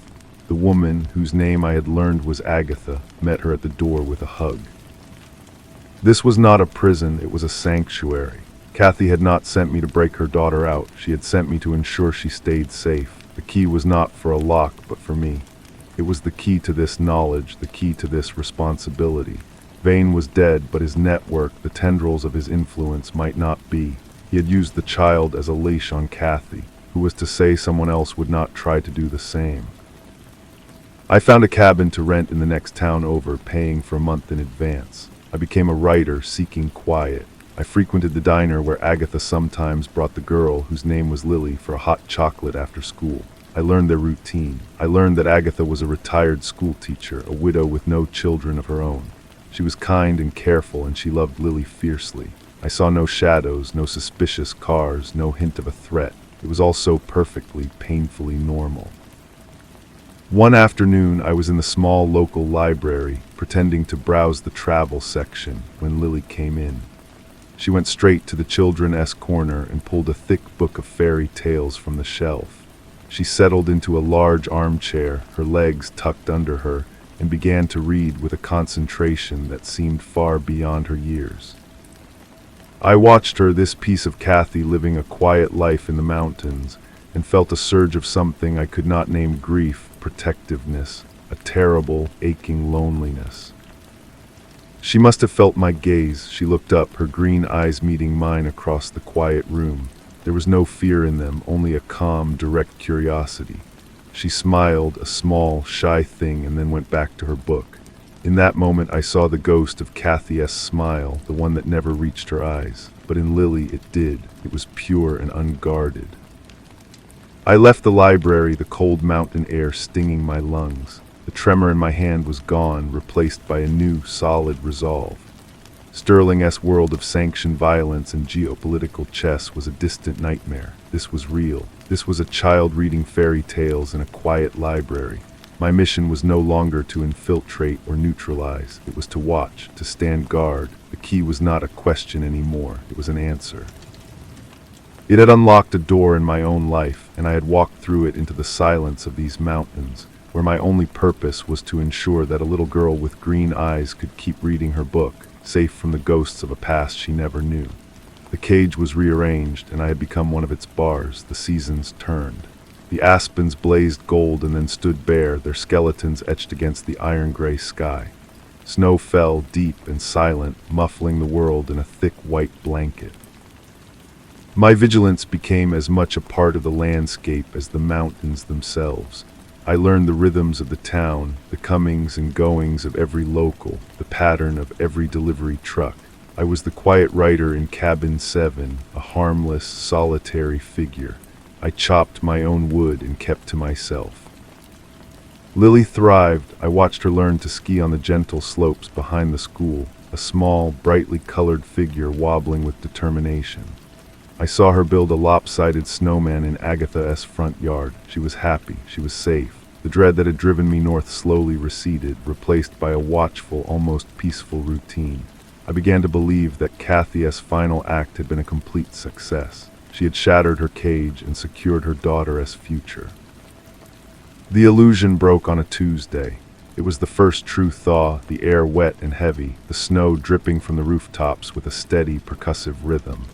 A black SUV with tinted windows, a vehicle I had never seen before, rolled slowly down the main street. It did not stop, it did not linger, but it was wrong. It was as alien and threatening as a scorpion on a wedding cake. The plates were Alberta, a province away, but the feel of it, the quiet, predatory grace of its movement, screamed of a world I had tried to leave behind. I spent the next 48 hours in a state of heightened alert, my body thrumming with a familiar, unwelcome energy. I tracked the vehicle to a rental agency in Calgary. The name on the rental agreement was a bland alias, the kind of cover a low-level operative would use. Sterling's people, a rival of Vane's picking through the bones of his empire. It didn't matter. The threat was real. They made their move on the third day. Two men, dressed as hikers but moving with the coordinated efficiency of soldiers, took a room at the only motel in town. They asked careful questions at the general store about the local trails, their eyes constantly scanning, assessing. They were casing the town, and their focus was narrowing on the A-frame with the blue door. I knew I couldn't wait for them to act. The quiet writer had to disappear. That night, under the cover of a fresh, swirling snowfall, I became someone else again. I slipped into the woods behind Agatha's house, a shadow among shadows. The men were good, but they were overconfident. They had not counted on a ghost from Vane S past standing guard. I took the first one as he completed a circuit of the property, a swift, silent pressure to a nerve cluster behind his ear, and he crumpled into the snow. The second man was inside the tree line, watching the house through binoculars. He heard the faint crunch of my approach a second too late. His turn was quick, his hand going for a weapon under his jacket. He never cleared it. The fight was quiet, brutal, and over in less than 10 seconds. I left them both in the snow, breathing but unconscious, their memories of the last few hours a scrambled mess. They would wake up cold, confused, and profoundly unwilling to continue their mission. I didn't call Sterling. I didn't need his kind of cleanup. I went back to my cabin, my hands steady, the old coldness settling back into my bones. The next morning, the black SUV was gone. The two hikers checked out of the motel before dawn, looking pale and shaken. A week later, a postcard arrived in my mailbox. There was no return address, just a picture of a tropical beach. On the back, in a handwriting I didn't recognize, were two words, "Thank you." It was not from Sterling. I knew then that Kathy was still out there, watching, a ghost ensuring her daughter's safety in ways I could not see. I was not alone in my vigil. I walked to the window and looked out at the mountains, their peaks lost in the clouds. The cage was still there, its bars now formed of pine trees and falling snow. Lily was safe inside it, and I was outside, a silent sentinel in the quiet of the woods, my peace forever exchanged for hers. It was a bargain I would make again every time. The key was no longer in my pocket. I had become the lock, spring deepened, and the snow retreated to stubborn patches in the deepest shade. The town buzzed with the gossip of the two hikers who had left so abruptly, their story of a bad case of food poisoning accepted with the casual skepticism of small-town folk. Life returned to its placid rhythm, but the air had changed for me. The piece was now a performance, a careful act I maintained for the sake of the woman and the child down the lane. I saw Lily more often now, or perhaps I just allowed myself to look. She started leaving little offerings on the stump at the edge of Agatha's property, a quiet, secret game. A perfectly shaped pinecone, a smooth, gray stone, a feather from a blue jay. At first I thought they were for some imaginary friend, a common childhood fancy. But then I noticed she would place them carefully and then glance, just for a fleeting second, towards the tree line where I often stood watch. She couldn't possibly see me, my camouflage was too good, my position too concealed. Yet she knew. Children often sense the monsters under the bed, and perhaps they can sense the guardians in the woods, too. One afternoon, she left a different kind of treasure. It was a clumsily folded piece of paper, weighted down with a rock. When I retrieved it after dark, I found a child's drawing.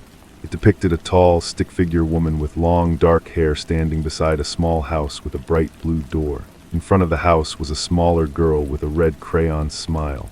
And in the trees, sketched in hesitant green lines, was another figure, featureless and vague, but present, watching. Below it, in Agatha's neat, teacherly script, were the words Lily had dictated, "For the quiet man in the woods, thank you for keeping the bad dreams away." The paper felt heavy in my hands, a weight far greater than its substance.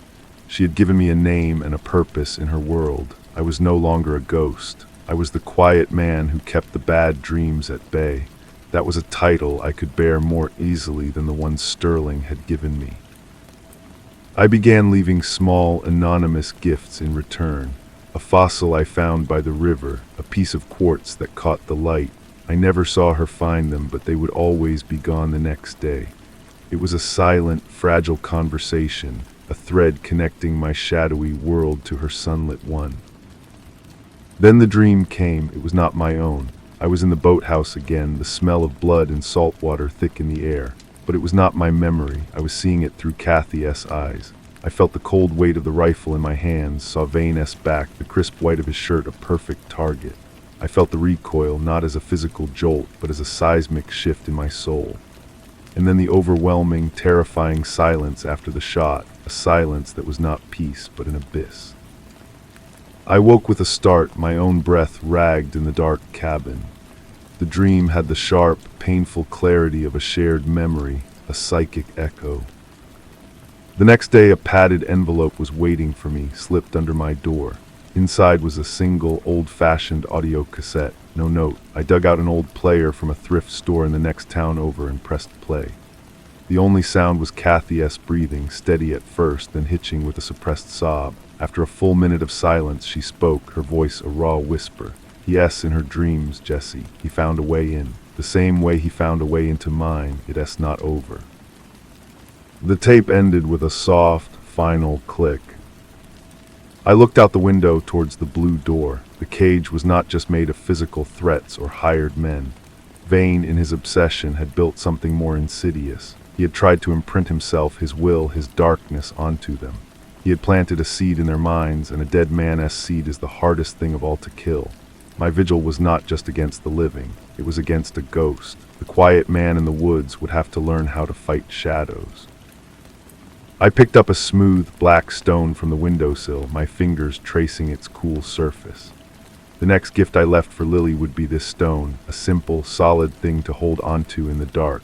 It was a small defense against a vast and unseen enemy, but it was a start. The war for her soul had just begun, and I was the only soldier on the field. The stone was gone the next morning. In its place, Lily had left a single, wilted dandelion. The gesture, so small and frail, felt like a declaration of trust. It also felt like a weight around my neck. How do you arm a child against a phantom? I spent the day in a state of restless paralysis, the cassette tape a cold, hard lump in my pocket. Kathy's warning echoed in the silence of the cabin, He-S in her dreams. That night I did not sleep. I sat in the dark by the window watching the A-frame. The forest was quiet, the only sound the gentle sigh of the wind through the pines. Then a little after 2 in the morning, a light went on in Lily's room. It was not the main light, but the soft, orange glow of a bedside lamp. I saw her small silhouette appear at the window. She stood there for a long time, perfectly still, looking out into the blackness. She wasn't looking at the stars. She was looking directly towards my cabin. A cold knot tightened in my stomach. This was not a coincidence. This was a pattern. The following afternoon, I saw Agatha walking alone on the path by the river, her face drawn with a worry she usually hid so well. I let my path intersect with hers, a chance meeting between 2 neighbors. Lovely day, I said, my voice sounding rough from disuse. She jumped slightly, then offered a tired smile. Yes, it is. Spring is finally here. We walked in silence for a few steps. I could feel the question hanging in the air between us. I decided to risk everything. Lily is a remarkable child, I said softly. She has very vivid dreams. Agatha stopped walking. She turned to me, her kind eyes wide with a mixture of shock and profound relief. How could you possibly know that? I chose my words with the care of a man diffusing a bomb. I know about the man in her dreams, the one who is not kind. Tears welled in Agatha's eyes. She calls him the Shadow Man. He has been coming more often. She described him to me last week. A tall man, always in a white shirt with cold hands. She said he tells her that her mother is waiting for her in a dark place by the water. She is terrified to go to sleep. The boathouse, he was using the boathouse. I have some experience with bad dreams, I said, the understatement of a lifetime. I might have something that could help, a story, a kind of protective story. Would you allow me to share it with her? Agatha studied my face for a long, hard moment. She was no fool. She knew I was more than a writer. She knew my presence here was tied to Lily's past, but she also saw the genuine concern, and she was desperate. Come for dinner tonight, she said finally. I'll tell her an old friend of her mother's is visiting. The blue door seemed larger, more significant when I stood before it that evening. Agatha ushered me in. The house was warm, filled with the smell of baking bread and the quiet hum of a safe life. Lily was at the kitchen table, coloring. She looked up as I entered, her green eyes cautious but curious. This is Mr. Jesse, Agatha said gently. He knew your mother. "Hello, Lily," I said, kneeling so I was at her eye level. "You're the quiet man," she stated, no question in her voice. "Yes, I am. Do you have stories?" "I do. I have a very important one. It's about a special kind of lock, not one for a door, but one for a dream." She put her crayon down, her full attention on me. I began to speak, weaving a simple tale about a brave girl who learned to build a fortress in her own mind. I gave her the components, simple, solid things. The smooth, black stone was the foundation, always strong and steady. The sound of the river outside was a moat, washing away any bad thoughts. The memory of her mother's laugh was a bright, shining shield. She listened, mesmerized. When I finished, she was silent for a moment. "Can I build that?" she asked. "You already have," I said. "You just didn't know its name." Later, as I was leaving, she tugged on my sleeve. "The shadow man doesn't tea like the river sound," she whispered. "It makes him fuzzy." I felt a surge of something like triumph, fierce and hot. It was a foothold. It was a start. Walking back to my cabin in the deepening twilight, I knew the nature of my mission had changed once again. I was no longer just a sentinel against physical threats. I was a mason helping a child build walls against a ghost. The key had led me here, and now I was helping her forge her own. The lock was turning slowly, but it was turning. The next week was a test of the new walls. I saw Lily less often in the window at night. Agatha reported that the nightmares had lessened, their frequency dropping from a nightly terror to a twice-weekly unease. The shadow man was still there, Lily said, but he was having trouble getting past the river. My story, it seemed, had given her a language to fight with, a set of tools to wield in the dark. I began taking longer walks, my routes expanding in a wide, cautious perimeter around the town. I was looking for anything out of place, any ripple in the calm surface of our existence. I found it not in a person or a vehicle, but in a place, a small, derelict cabin deeper in the woods than any sensible person would build. It was old, its roof sagging, its windows boarded up. It should have been empty. But the lock on the door was new, a heavy brass padlock that gleamed against the weathered wood. And leading to and from the door in the soft mud were fresh tire tracks from a motorcycle. I didn't touch the lock, I didn't go inside, I simply observed. For 3 days nothing happened. On the fourth, just after dusk, I heard the distant, sputtering growl of an engine. I melted back into the trees as a single headlight cut through the gloom. A man on an old, battered motorcycle rode up to the cabin. He dismounted, moving with a lean, wiry grace. He wasn't one of Sterling's. He wasn't corporate security. This was a different kind of animal. He worked the padlock with a key and slipped inside. An hour later, he emerged. He didn't get back on his bike immediately. Instead, he stood for a long moment, perfectly still, his head tilted as if listening. Then he turned, not towards the town, but to look directly into the patch of forest where I was hidden. He couldn't see me. The distance was too great, the cover too thick, but he knew. He raised a hand, a slow, deliberate gesture that was neither a wave nor a threat, but a simple, chilling acknowledgement. Then he kicked his bike to life and disappeared back down the hidden trail. My blood ran cold. This was not Vane's ghost. This was a new player, one with a predator's instinct. He wasn't here for Lily, not directly. He was here for me. The quiet man in the woods had attracted the attention of another wolf. The cage had a new visitor, and this one was looking straight at the bars. I did not follow him. A chase would only confirm what he already seemed to know. Instead, I went to ground, becoming more ghost than man. My routines shifted. I chopped wood at different times, took new paths, and watched the old cabin from a different, more distant vantage point each night. The man on the motorcycle did not return. The silence from the woods was more unnerving than his presence had been. Agatha noticed the change in me. She said nothing, but her eyes held a new, deeper concern when we passed. Lily, however, seemed to sense the shift in the air on a primal level. Her offerings on the stump became more frequent. A braided circle of dried grass, a carefully peeled birch twig. They felt less like gifts and more like wards, a child's instinctual magic against a gathering storm. A few days later, a small, flat package arrived at the general store, addressed simply to Jessie. It was not in the mail, it had been left on the counter. Inside was a topographic map of the region.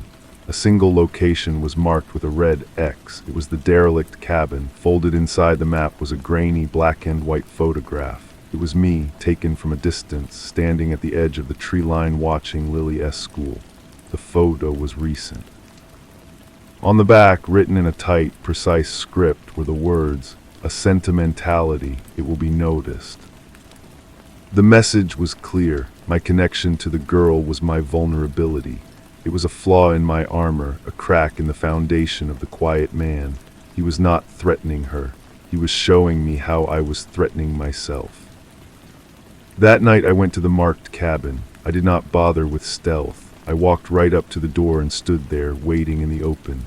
The moon was high and bright, casting long, skeletal shadows from the trees. After 10 minutes, I heard the soft crunch of a footfall behind me. "You are a difficult man to have a conversation with," he said. His voice was calm, devoid of any regional accent, a neutral instrument. I turned. He was younger than I had guessed, perhaps in his late 20s, with a sharp, intelligent face and eyes that held no light. He wore simple, dark clothing that blended into the night. "Who do you represent?" I asked. "Myself," he said. "I am a freelancer. I was hired to verify your status, to confirm that you were still here and that you were still invested." "Hired by who?" "The name would mean nothing to you. A shell for another shell. The point is the confirmation has been made. A report has been filed." "What happens now?" "That depends," he said, his gaze drifting past me in the general direction of Agatha's house, "on how attached you remain. My employer is patient. They understand that some assets are slow to be liquidated, but they are auditing their books. They will want to close this file." He was telling me that Vane's organization, or what was left of it, was doing housekeeping. They knew I was alive, they knew where I was, and they knew about Lily. My continued presence here was a loose end, and my protection of her was a lingering loyalty to Kathy that they would eventually see as a liability. "You could leave," he suggested, his tone almost conversational. "Tonight, vanish again. If you do, the child becomes irrelevant, a non-factor. She is only a tool to pressure you." "And if I stay?" "Then you are choosing a fight you cannot win from this position. You are a sentry at a gate they have no need to storm. They will simply burn the field around it." He was giving me a choice, a professional courtesy from one wolf to another. Save myself by abandoning my post, or stay and guarantee the destruction of everything I was trying to protect. I looked at him, this clean, efficient young man with his cold eyes and his stark truths. "There is a third option," I said. He almost smiled. "There always is, but it is a much messier one." I turned and walked away, back into the darkness of the trees. I did not look back. I knew he was already gone. The decision was made. I would not run. I could not stay. The third option was to stop being the sentry and become the hunter again. The quiet man had to leave the woods. I had to find the source of the audit and stop it. To protect the cage, I had to step outside of it and tear down the world that was threatening to encroach. I went back to my cabin and began to pack. The contents of the pack were familiar, a ritual of grim necessity. A change of clothes, cash, the forged identification that had served me for years. I left the heavy winter gear. Where I was going, I wouldn't need it. I hesitated over the small collection of Lily-esque gifts on the windowsill, my fingers hovering over the braided grass circle. It was a fragile thing, already beginning to fray. I could not take it with me. It belonged to this place, to the man I was pretending to be. I slipped it into my pocket instead, a token to remember the stakes. I wrote 2 letters. The first was to Agatha. It was short, vague, citing a family emergency that required my immediate and indefinite absence. I told her to tell Lily that the quiet man had to go on a long journey, but that he had left the dream lock with her, and she was strong enough to keep it safe. The second letter was for Lily herself. I found a smooth, flat stone and used a nail to scratch a single, simple image onto its surface. A strong, black square, a foundation stone. I wrapped it in the map the freelancer had given me and wrote her name on the outside. I left before dawn, moving through a sleeping world. I placed the letters and the stone on the stump, weighing them down with a larger rock. I did not look at the blue door. A final look would have been an anchor, and I needed to be weightless now. The freelancer had been wrong about one thing. Leaving did not make Lily irrelevant. It made her safer only if I succeeded. If I failed, my disappearance would be a temporary reprieve. They would always know she was out there, a piece of unfinished business, a living testament to a woman who had defied them. The only way to make her truly safe was to make them forget she ever existed. To do that, I had to find the ledger where her name was written and burn it to ash. I walked to the edge of town and hitched a ride with a trucker heading south. As the familiar woods receded in the side mirror, I felt the quiet man recede with them, sloughing off me like a shed skin. The man who remained was someone else, someone with a colder heart and a simpler purpose. The key was in my pocket, a cold sliver of metal against my leg. It had brought me to her. Now it would lead me away, back into the world I had fled, back to the source. The lock it opened was no longer a physical door. It was the door to the room where the shadows were made, and I was going to walk right in.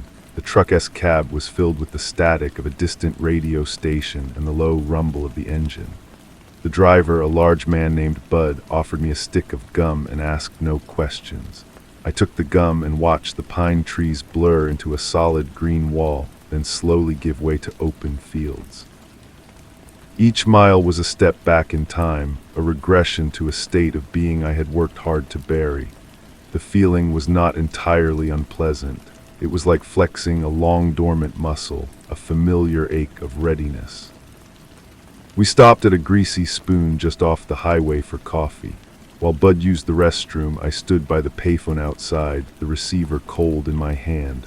I had one number, a relic from a past life, for a man who traded in information for favors.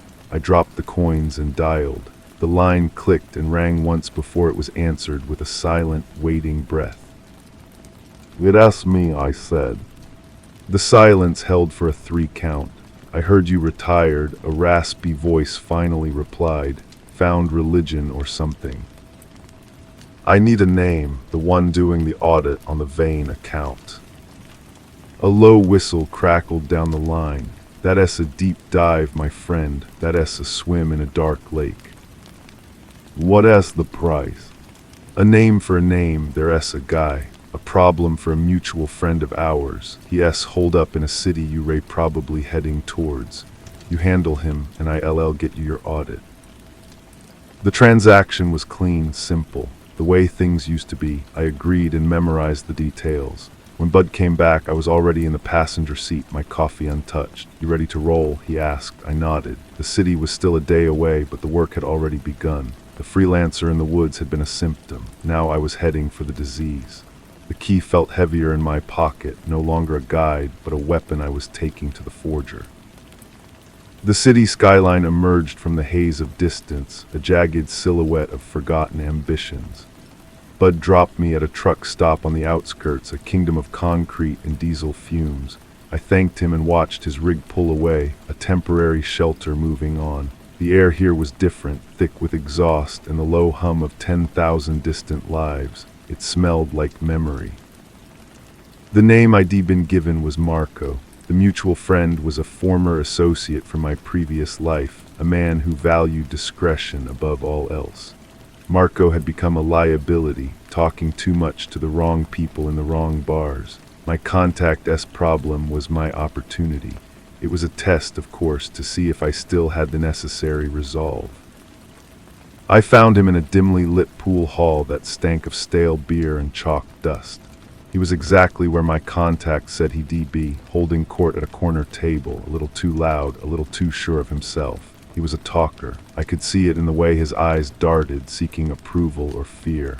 I ordered a whiskey I didn't intend to drink and waited. I didn't need to hear his stories to know they were dangerous.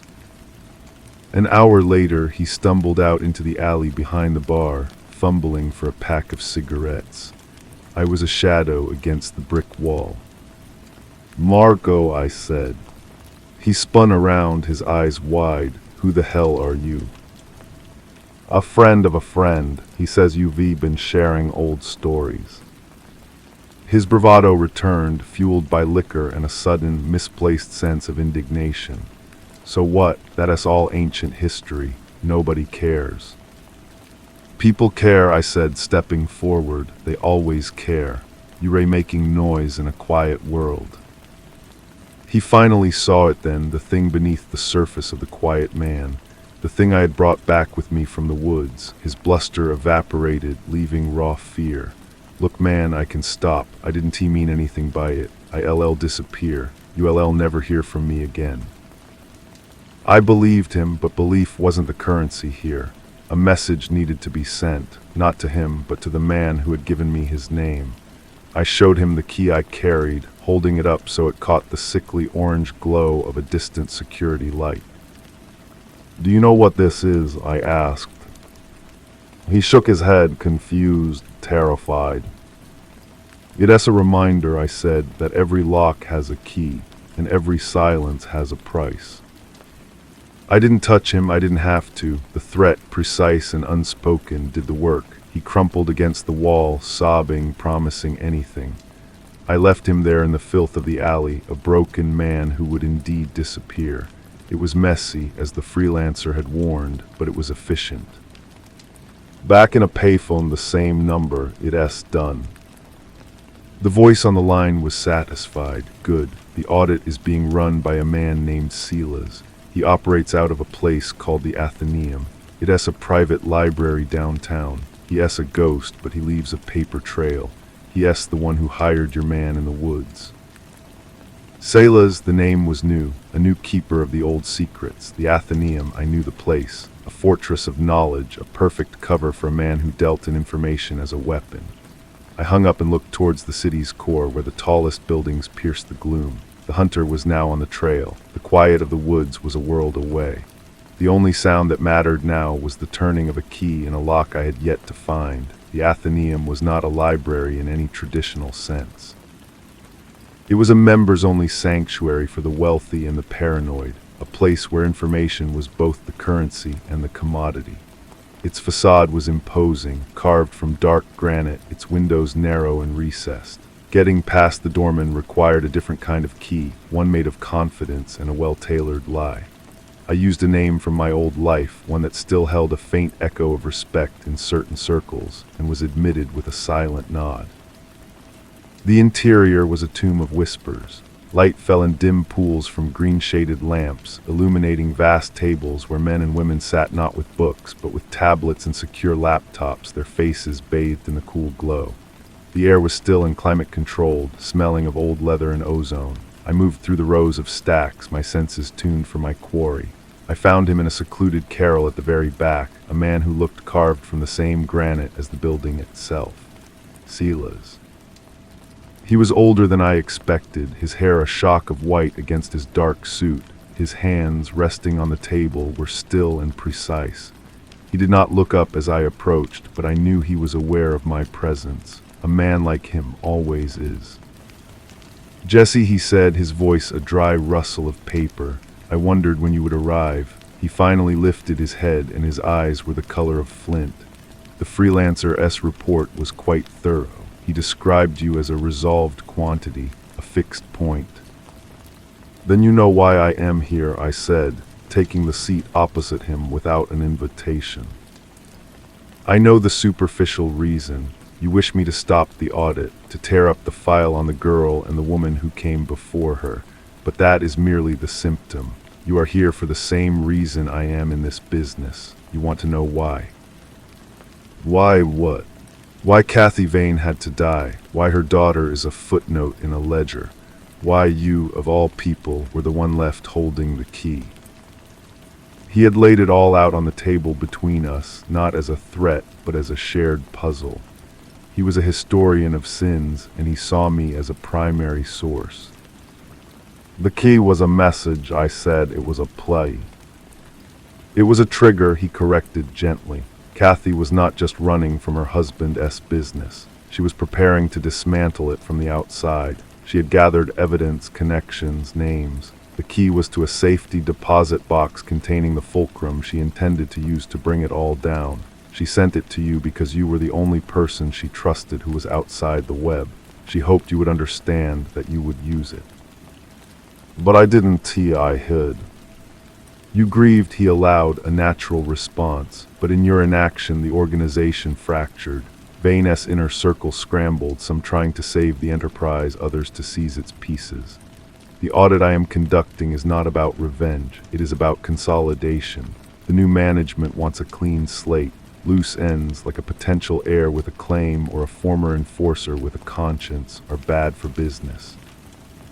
So you sent the freelancer to pressure me into living, to make the girl an orphan again, easier to manage or erase. He gave a slow, deliberate blink. Pressure clarifies intent. Your attachment to the child confirmed you were still a moral agent, a predictable one, and now you are here, which is also predictable. You have walked off the map I have of you and into my reading room. What happens now? I asked, the same question I had posed to the man in the woods. Now we negotiate, Silas said. I have the file. You have a certain skill set. The new management is impetuous. They lack the finesse of the old guard. They are a danger to the stability I work to maintain.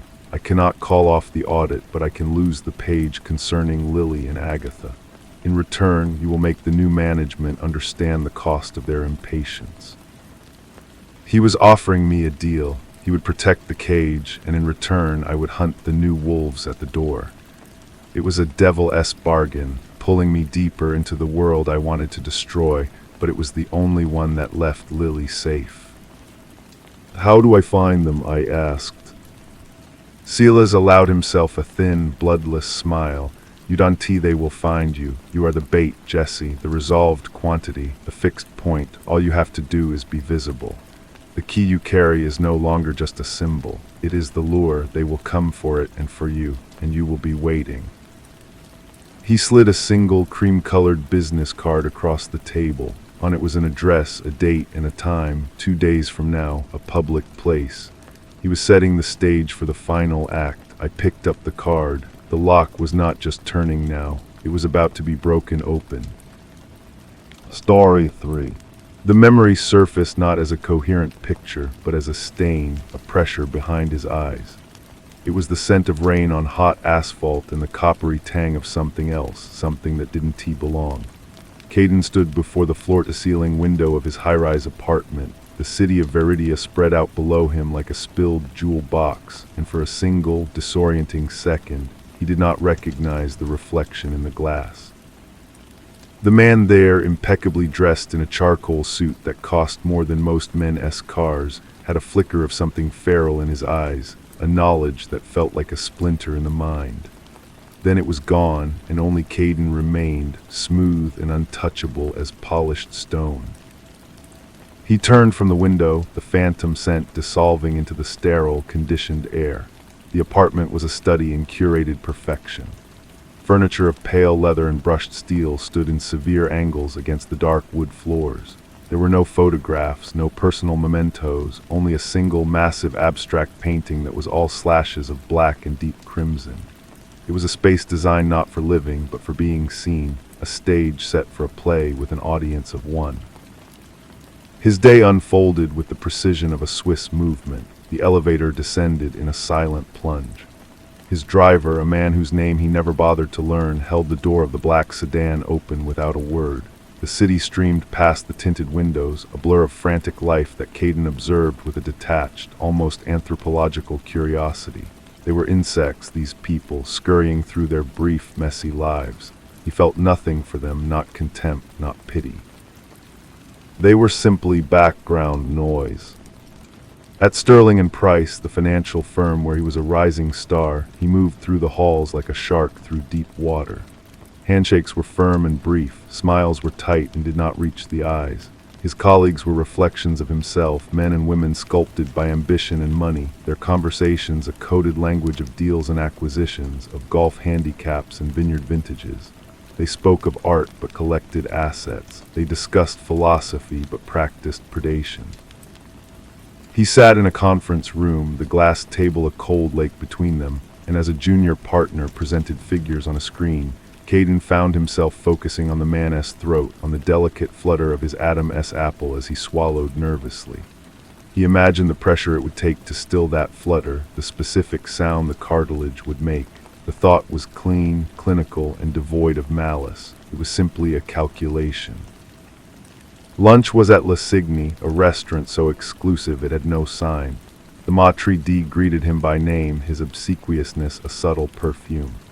Caden was joined by two of his superficial friends, Julian and Thomas. They spoke of a new club, of the disappointing performance of a hedge fund of women.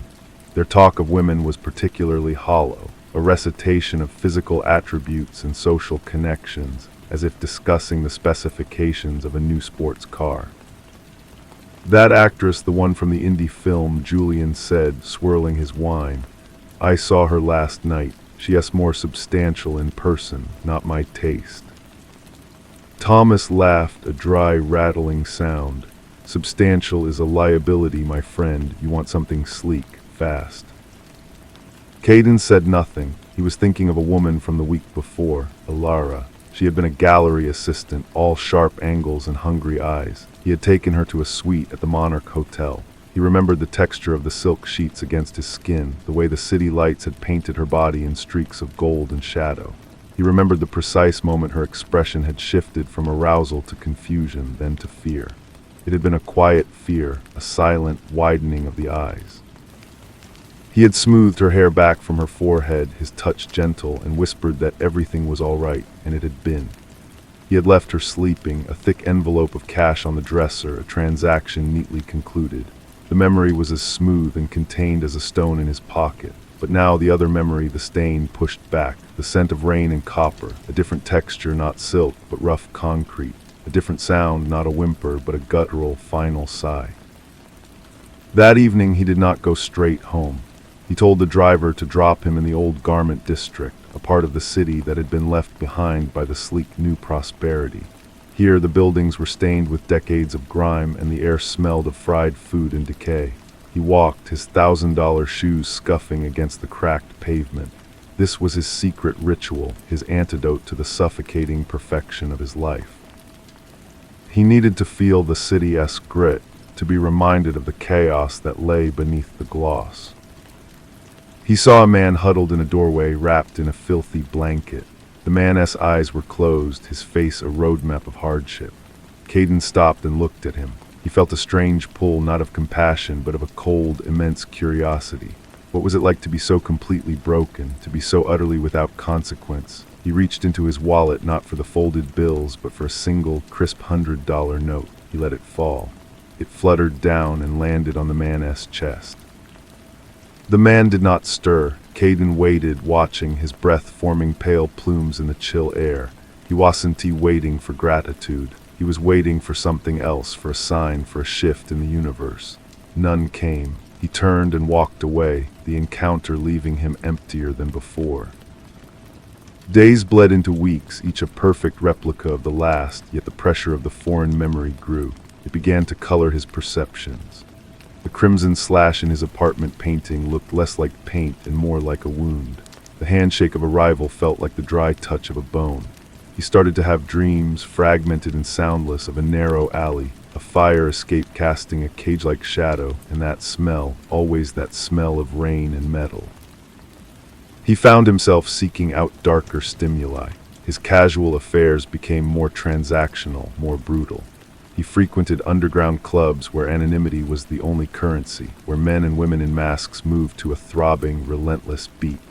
In the strobe-lit darkness, he could almost feel the crackle of something real, something raw and untamed. He would leave with a woman, or sometimes a man, their identity irrelevant. In the stark, rented rooms, he would explore the landscape of their bodies, not with lust, but with a desperate, frantic need to feel a connection, to shatter the glass wall that separated him from the world. He was looking for a reflection, for proof that he was truly there. He would watch their faces, searching for that moment of transformation, that flicker of fear or pain that seemed, for a blinding instant, to be the only real thing in the universe. Afterwards, he would feel nothing but a profound, echoing hollowness. One night after such an encounter, he was driving his own car, a low-slung, powerful machine that responded to his lightest touch. He was still in the industrial sector, the warehouses looming like sleeping giants. The rain had started, a fine, cold mist that blurred the streetlights, and then he saw her. A young woman, hardly more than a girl, was hurrying along the sidewalk, a plastic bag held over her head. She was just a shape in the gloom, a random collection of atoms.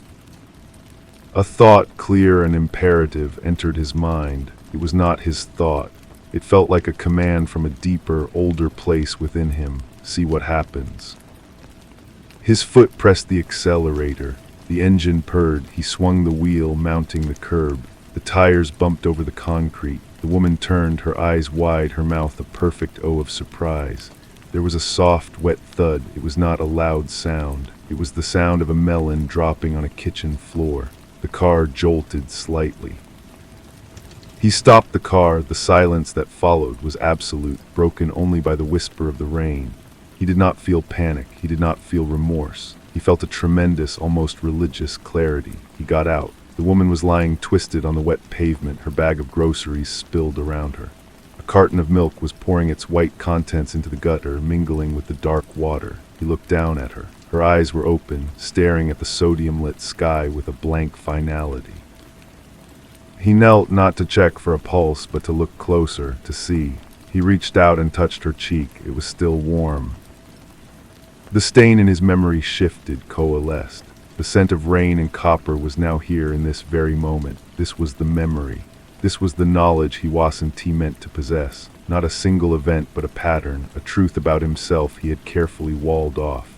The young businessman, the connoisseur, the predator, they were not separate roles. They were facets of the same void. He stood, got back in the car, and drove away. He did not speed. He followed the traffic laws with meticulous care. Back in his pristine apartment, he stripped, placing his clothes in a garment bag to be professionally cleaned. He stood under a scalding shower until his skin was red. He felt clean. He felt new. The hollow feeling was gone, replaced by a cold, solid certainty. The next day, the city buzzed with the news, a hit and run, a tragic accident. The police came to his office, two detectives in cheap suits. They were marginal, weary men. They asked routine questions. Had he been in the area? Had he seen anything? Caden offered them coffee. He was the picture of concerned civility. He expressed his horror, his sympathy for the victim's family. His alibi was a complex web of credit card receipts and security camera timestamps from a bar across town, a web he had meticulously woven for just such an occasion.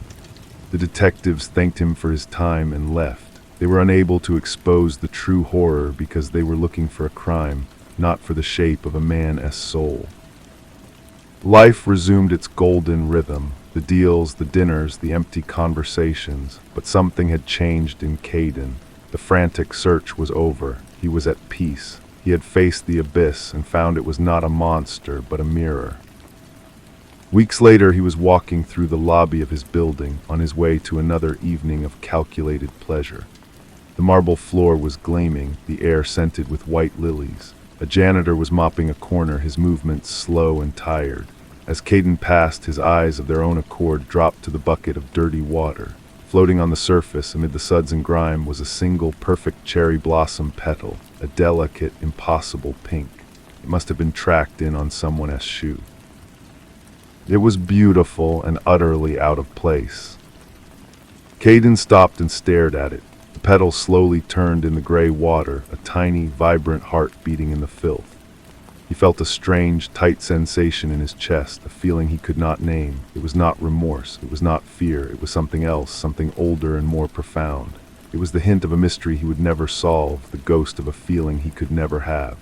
He stood there for a long moment, watching the petal drift, a perfect, silent clue to everything that was missing. Then he straightened his tie and walked on. The feeling, that tightness, lingered for the rest of the evening like a forgotten word on the tip of his tongue. At the charity gala, surrounded by the low hum of wealth and the glitter of chandeliers, he found his gaze drifting from the faces of his companions to the windows, to the blackness of the night outside. He kept seeing that pink petal adrift in the gray water, a stark and illogical punctuation mark in the sentence of his existence. His date for the evening, a sculptor named Isabel, noticed his distraction. "A penny for them," she said, her voice a carefully modulated instrument of charm. She was known for her work with reclaimed metal, twisting rusted scrap into elegant, fragile forms. He had found the contradiction interesting. "I was thinking about your sculptures," he lied smoothly. "The tension between the material's history and the form you impose upon it. It's a violent act, isn't it, to force a new identity onto something?" She looked pleased and a little surprised. "Most people just say they're pretty. You see the process. It is a kind of violence, a necessary one to find the beauty beneath the decay." He nodded, but his mind was elsewhere. He was thinking of the woman on the pavement, her form twisted. He was thinking of the janitor's mop, pushing dirt across the gleaming floor. He was thinking of the violence of his own life, the constant, quiet force he applied to the world to keep it in the shape he required. Later, in her loft studio, surrounded by the ghosts of her art, the feeling returned. The air smelled of ozone from her welder and the earthy scent of clay. It was a messy, creative smell, so different from the sterile perfume of his own world. Isabel was talking about her next project, her hands moving expressively through the air. Caden reached out and caught one of her wrists. His grip was not rough, but it was absolute. She stopped talking, her eyes widening slightly, not with fear, but with a flicker of curiosity. He looked at her hand, at the delicate bones under the skin, at the smudges of clay under her fingernails. He could feel the pulse in her wrist, a rapid, bird-like flutter. He remembered the calculation in the conference room, the fantasy of a stilled Adam's apple. This was the same, yet entirely different. He was not imagining the destruction of this pulse, but was instead acutely, painfully aware of its existence. It was a fact, it was life. And his own heart in that moment felt like a stone. He released her. "I have to go," he said, his voice flat. The drive home was a blur. The city lights were not jewels anymore, but a million burning points of data, of other lives, other pulses. He felt a strange, vertiginous sensation, as if the glass wall that had always protected him had not just shattered, but had never existed at all. He had been standing in the storm the whole time, just feeling nothing. Back in his apartment, he went straight to the abstract painting, the slashes of black and crimson. He stared at it, and for the first time he did not see an asset or a decoration. He saw a record. He saw the alley from his dreams, the shadow of the fire escape, the coppery taste of a finished act. The painting was not a representation of emotion he did not feel. It was a map of a place he had been. He had bought it years ago, on an impulse he couldn't explain, drawn to its chaotic truth. He reached out and pressed his palm flat against the crimson paint. The canvas was rough and cool. He expected a tremor, a shock of recognition, but there was nothing, just paint and canvas. The truth was not in the object, it was in him. The hollow man, the predator, the connoisseur of nothing.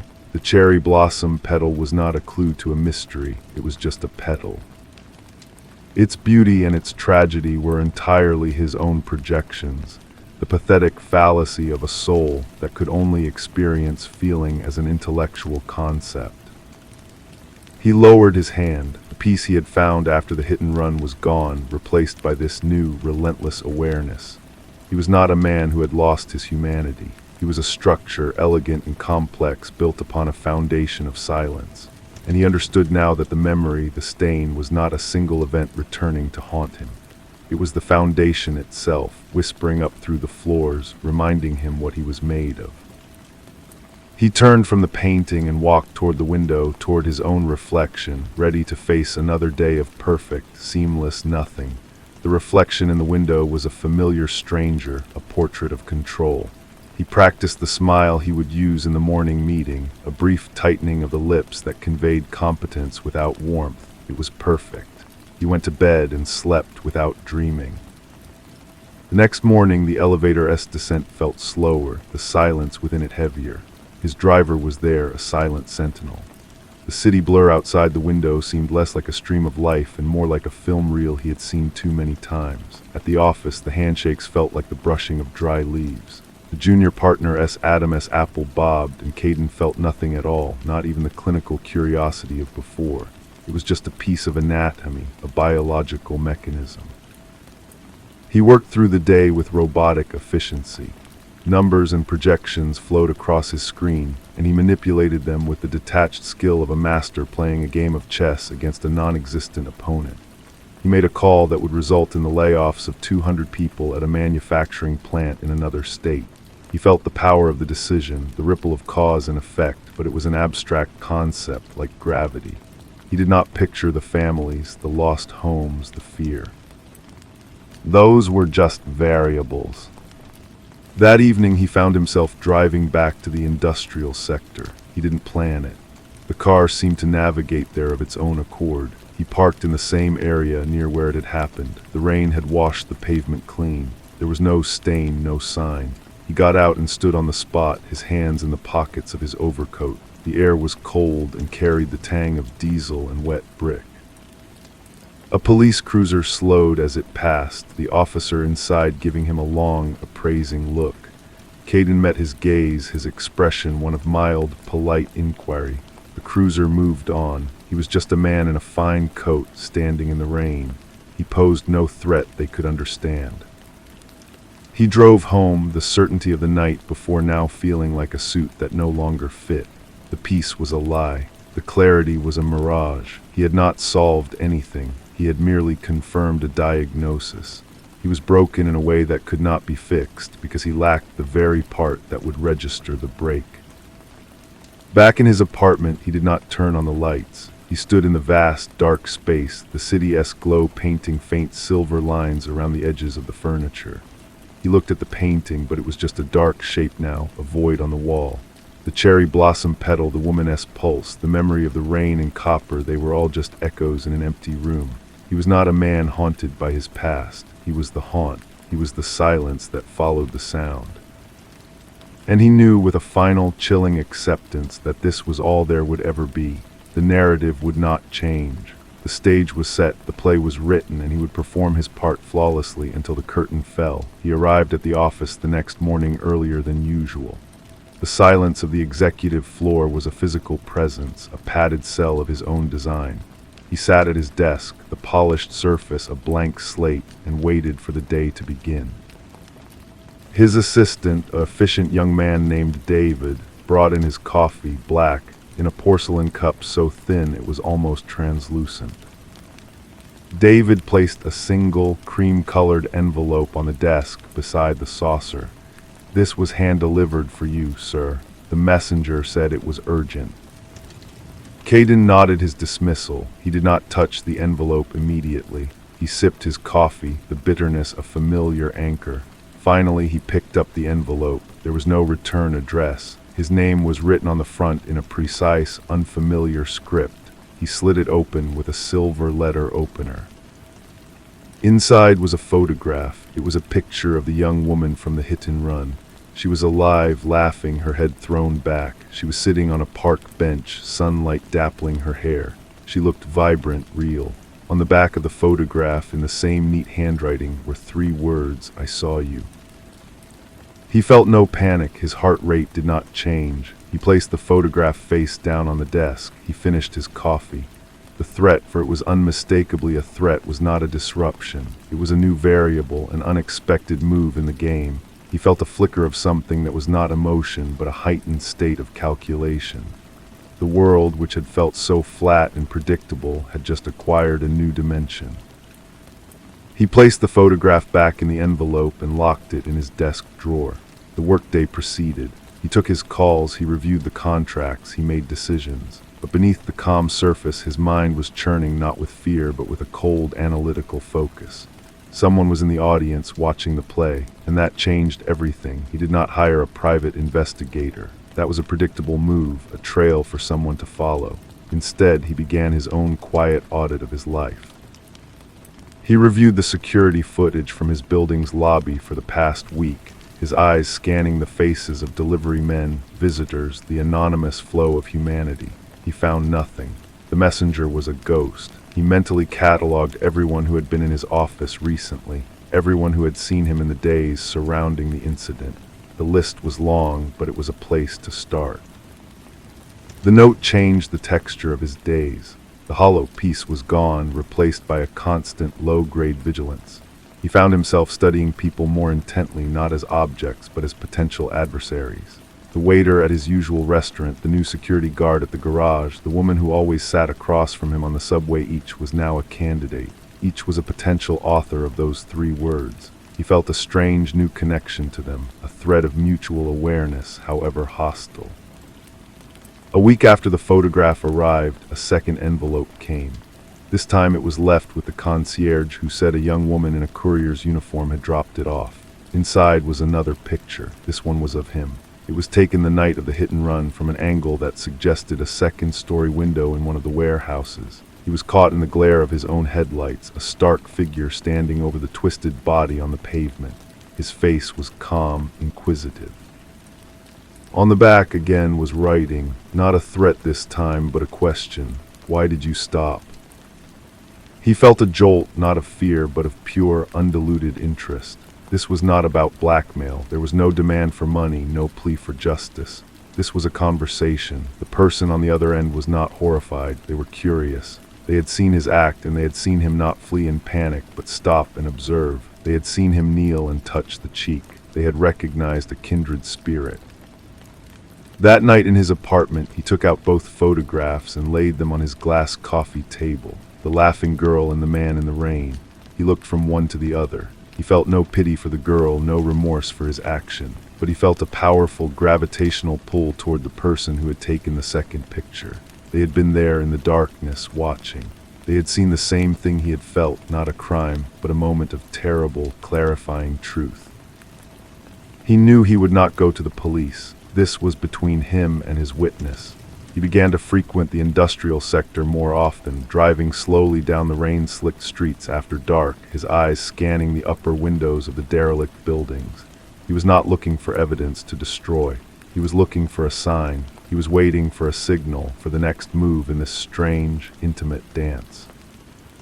The world had shrunk to this, 2 people connected by a secret, one waiting for the other to reveal themselves. And for the first time in as long as he could remember, Caden did not feel hollow. He felt like he was waiting. He did not have to wait long. 3 nights later, as he stood beside his car in the same alley, a small, paper-wrapped object landed softly at his feet, tossed from the darkness above. He did not look up. He picked it up, got into his car, and drove away. Only when he was back in his apartment under the sterile light did he unwrap it. It was a small, smooth stone, river-worn and gray. Tied around it with a piece of black string was a slip of paper. On it was an address and a time, tomorrow, 11 p.m.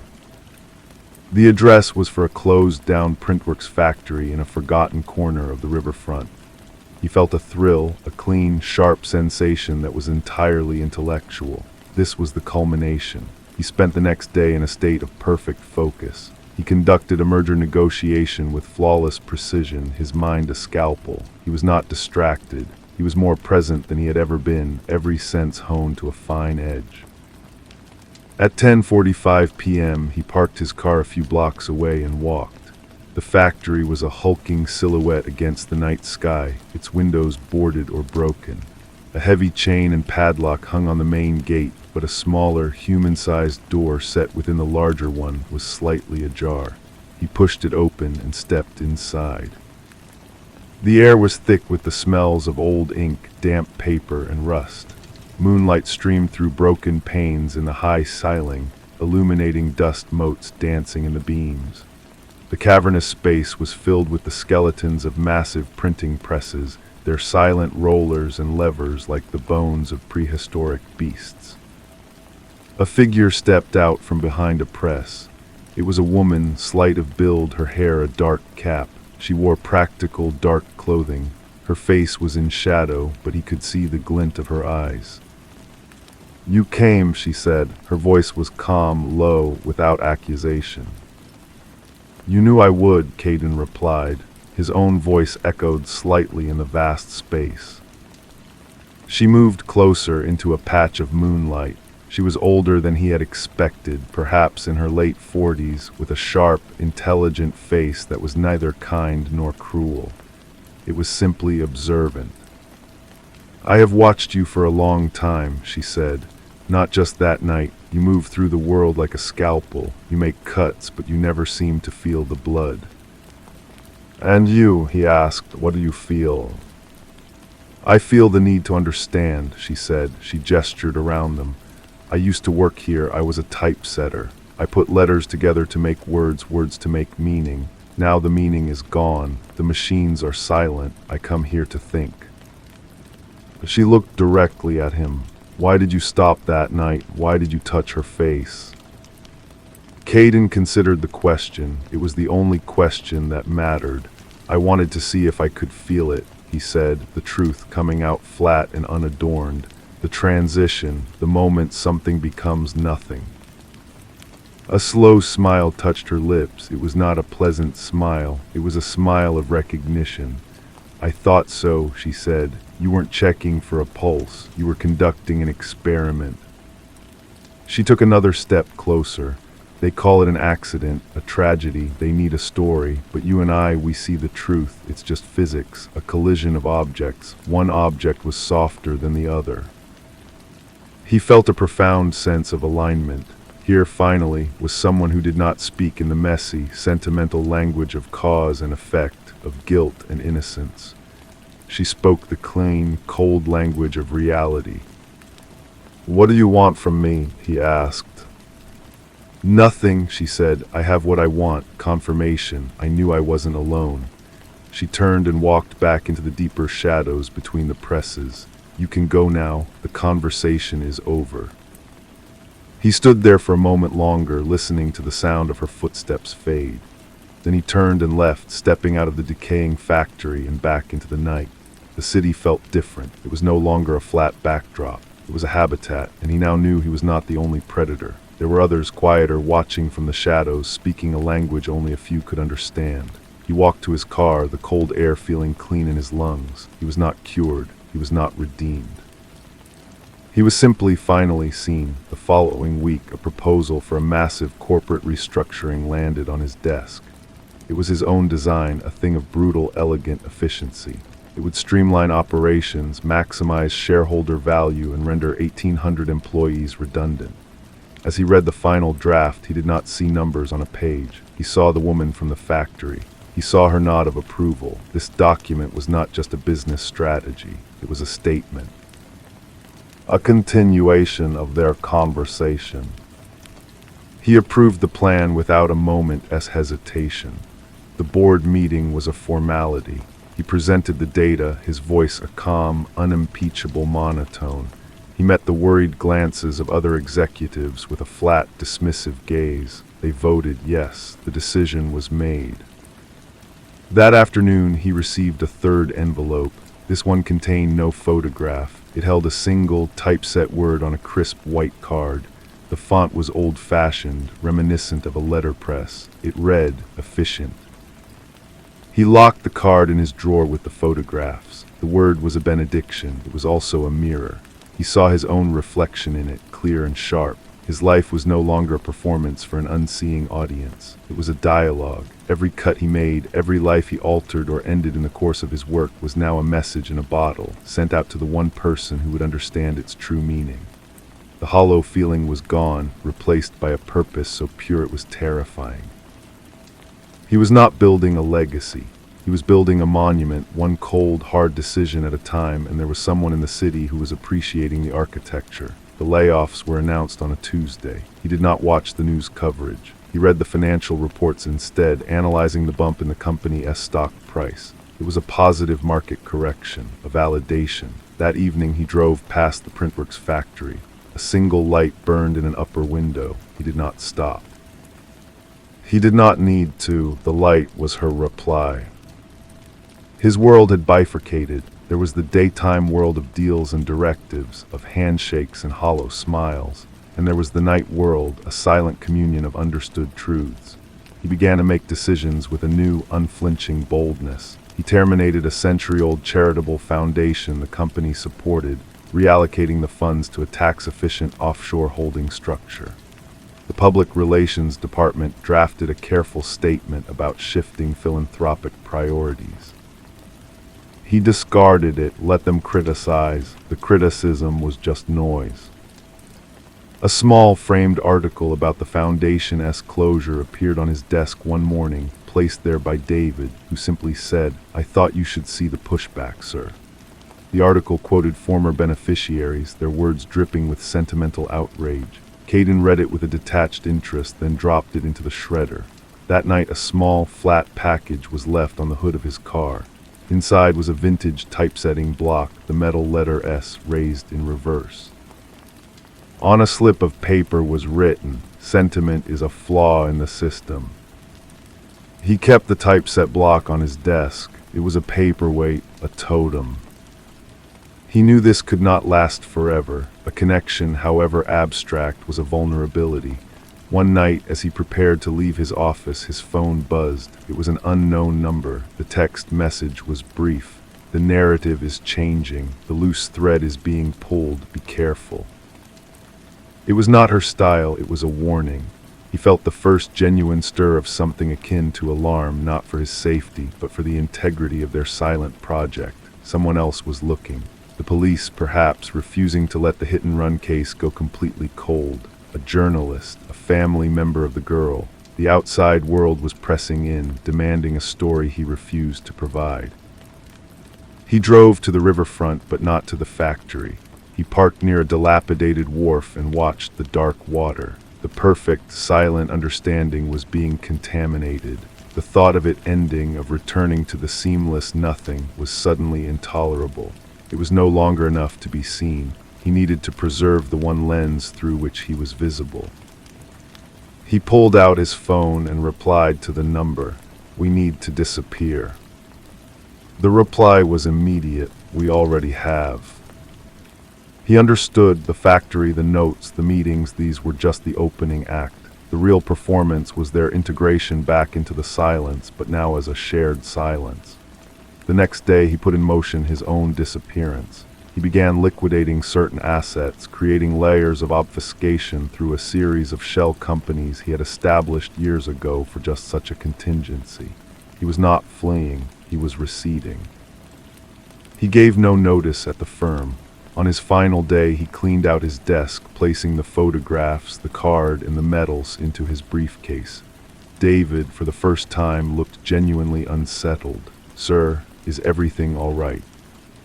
Caden looked at the young man, at his face full of mundane human concern. "The project is complete," Caden said. It was the truth. He walked out of the building for the last time. He did not look back. He had a new purpose, a final, elegant variable to solve for. Not how to live with what he was, but how to continue being it, now that he knew he was not alone. The game was not over. It had simply moved to a deeper, more permanent level of play. He got into his car and drove toward the river, toward the decaying industrial heart of the city, ready to become a ghost in the machine he had helped to build. The safe house was a 10th-floor apartment in a building slated for demolition, its windows covered with sheets of plastic that made the city lights outside blur and swim. She was already there, a silhouette against the luminous haze. She had shed her practical clothes for something even more anonymous, a dark, comfortable outfit that suggested ready movement. 2 packed bags sat by the door. They identified the car, she said without turning. Her voice was still calm, but there was a new tension in her shoulders, the first real crack in her composure he had witnessed. A traffic camera 2 miles from the incident. The footage is grainy, but it is being enhanced. Caden placed his briefcase next to her bags. It was only a matter of time. Forensics have improved. "It is not the police I am worried about," she said, finally facing him.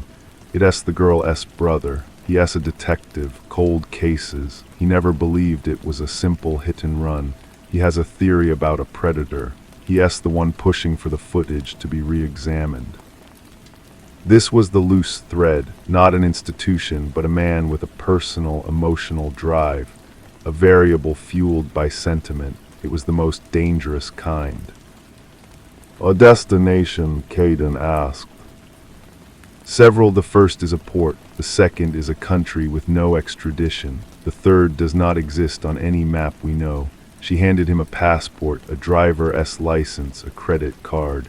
His photograph was on each, but the name was different. The work was impeccable. He wondered if she had forged them herself in the silent bowels of the printworks. He took the documents, and after that...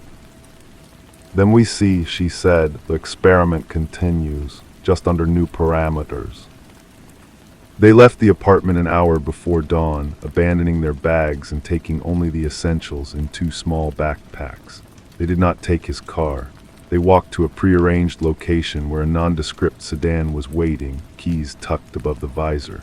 She drove. He watched the city he had dominated for so long recede in the side mirror, not with nostalgia, but with the clinical interest of a surgeon closing an incision.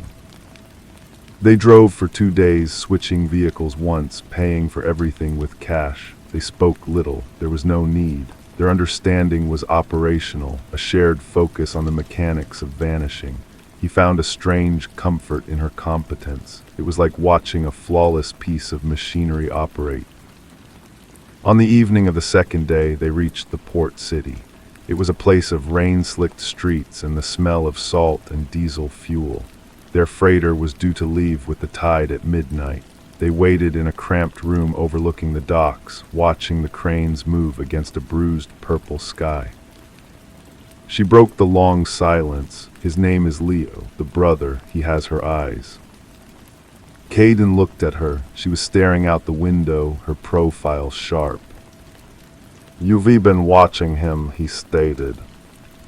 "It's important to know your audience," she said. He looks at her photograph every night before he goes to bed. He thinks the world is a story that needs a just ending.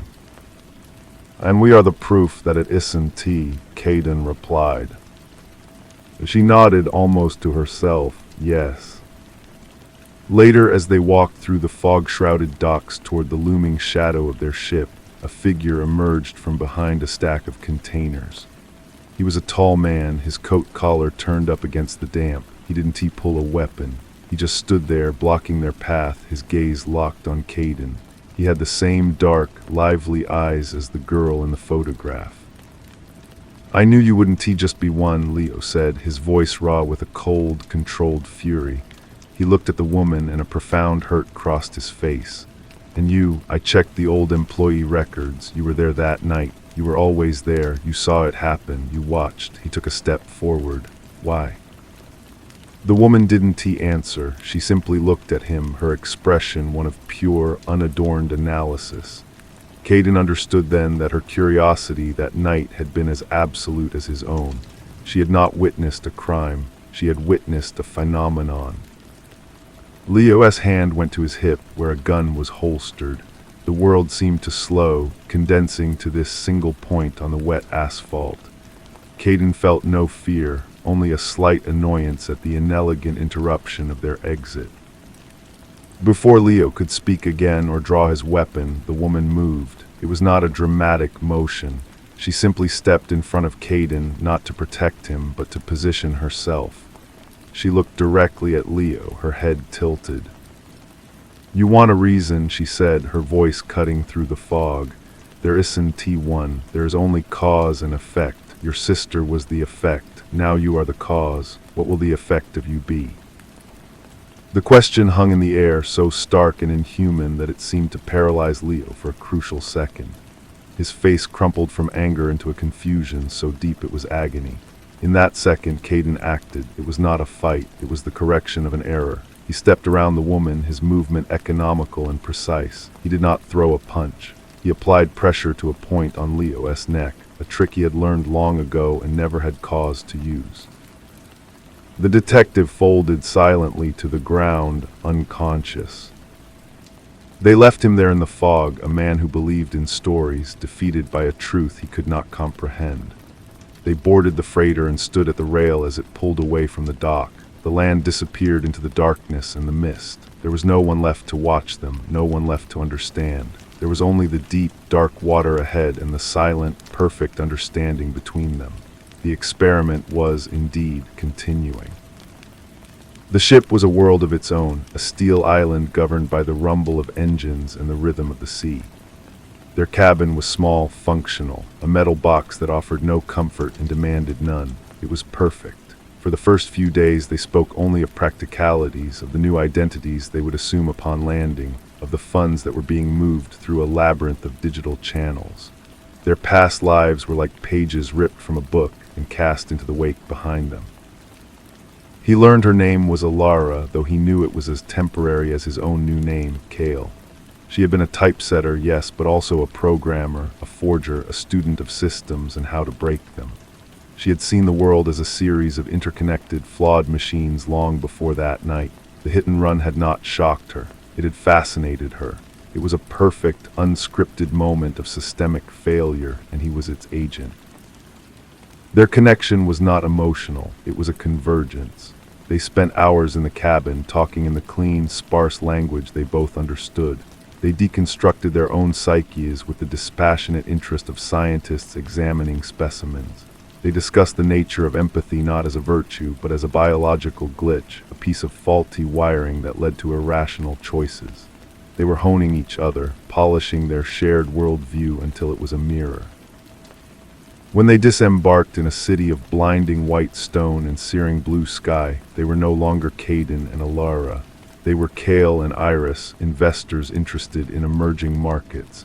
They used the capital he had meticulously hidden to purchase a modest, secure villa on the outskirts of the city. It was not a home. It was a base of operations.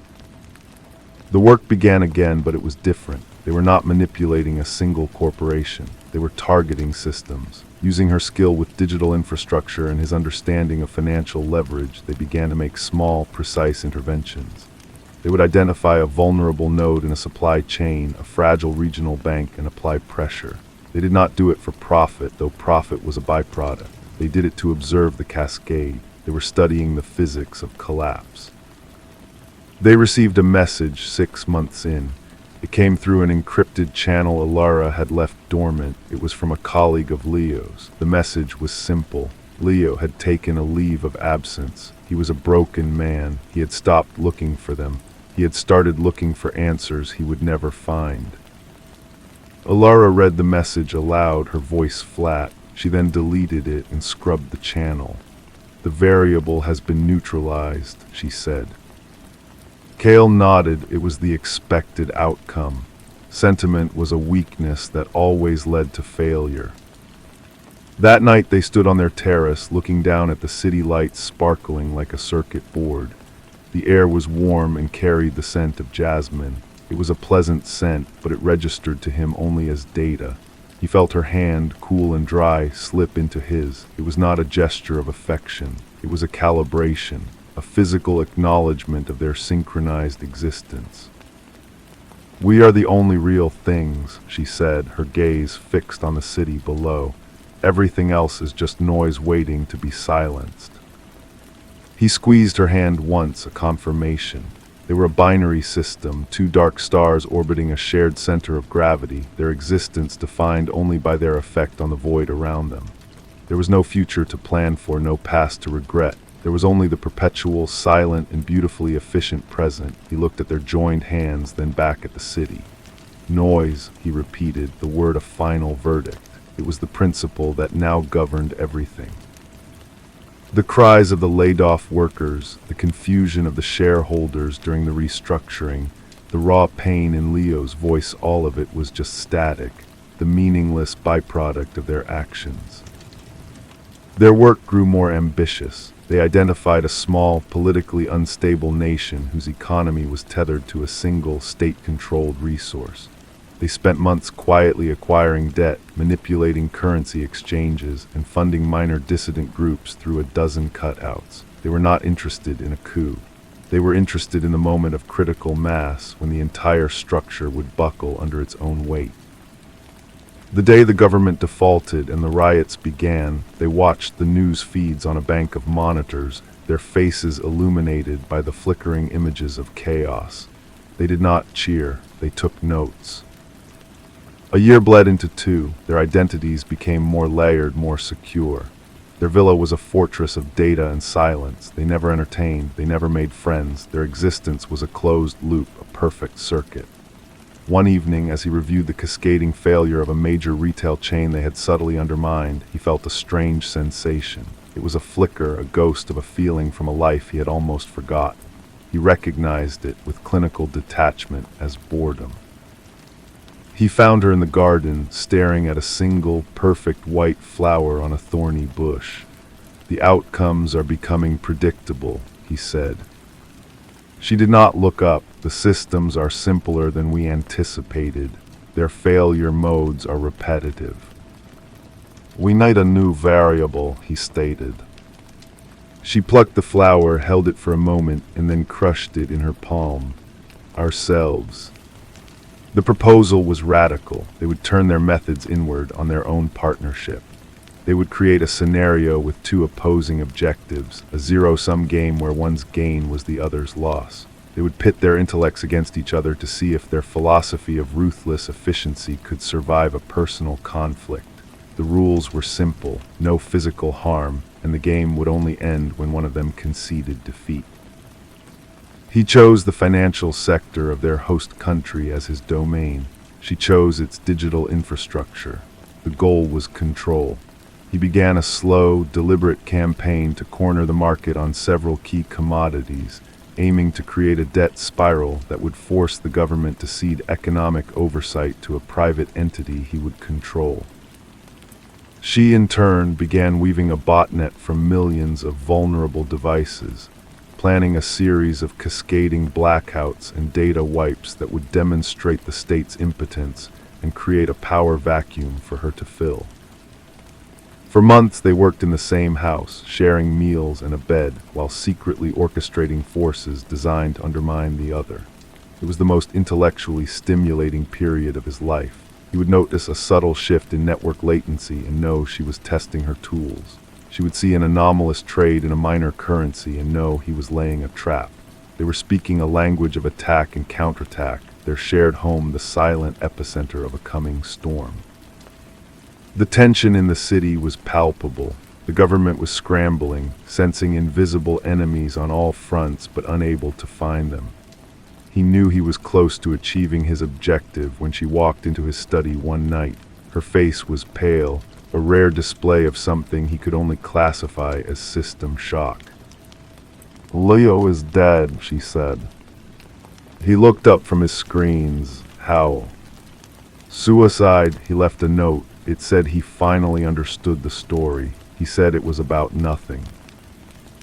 Cale processed this. The last loose thread, the last flicker of sentimental noise was gone. It was a clean, efficient end. Then the field is clear. "He was the audience," she said, her voice low and strained. "However distant, he was the one who cared. Without an audience, is there a performance?" He saw it then, the flaw in her logic, the crack in her perfect, analytical armor. She had needed the brother's pursuit, his pain, his confusion. She had needed a witness to their magnificence, even a hostile one. He did not. For him, the act itself was its own justification. He stood up. "The game is over. You've lost." She stared at him, and for a single, breathtaking moment, he saw the ghost of the woman from the factory, the one who had nodded in approval. Then it was gone, replaced by a hollow realization. She had introduced a variable she could not control, her own need for meaning beyond the act itself. "I concede," she whispered. He felt no triumph, only a final, quiet confirmation.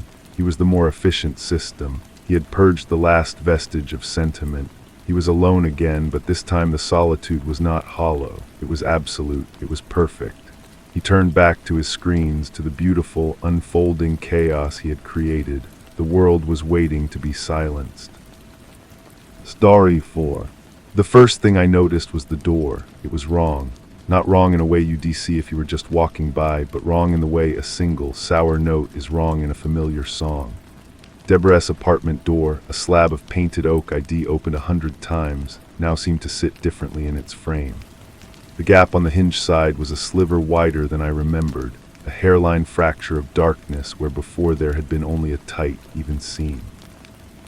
The brass knob, usually nestled snugly against the escutcheon plate, now stood a fraction of an inch proud, as if the whole mechanism had been removed and then replaced by someone in a hurry, someone with stronger, less careful hands. It was a shift in proportions, a subtle vandalism of geometry that set my teeth on edge. A room can hold its breath. A door can tell a lie.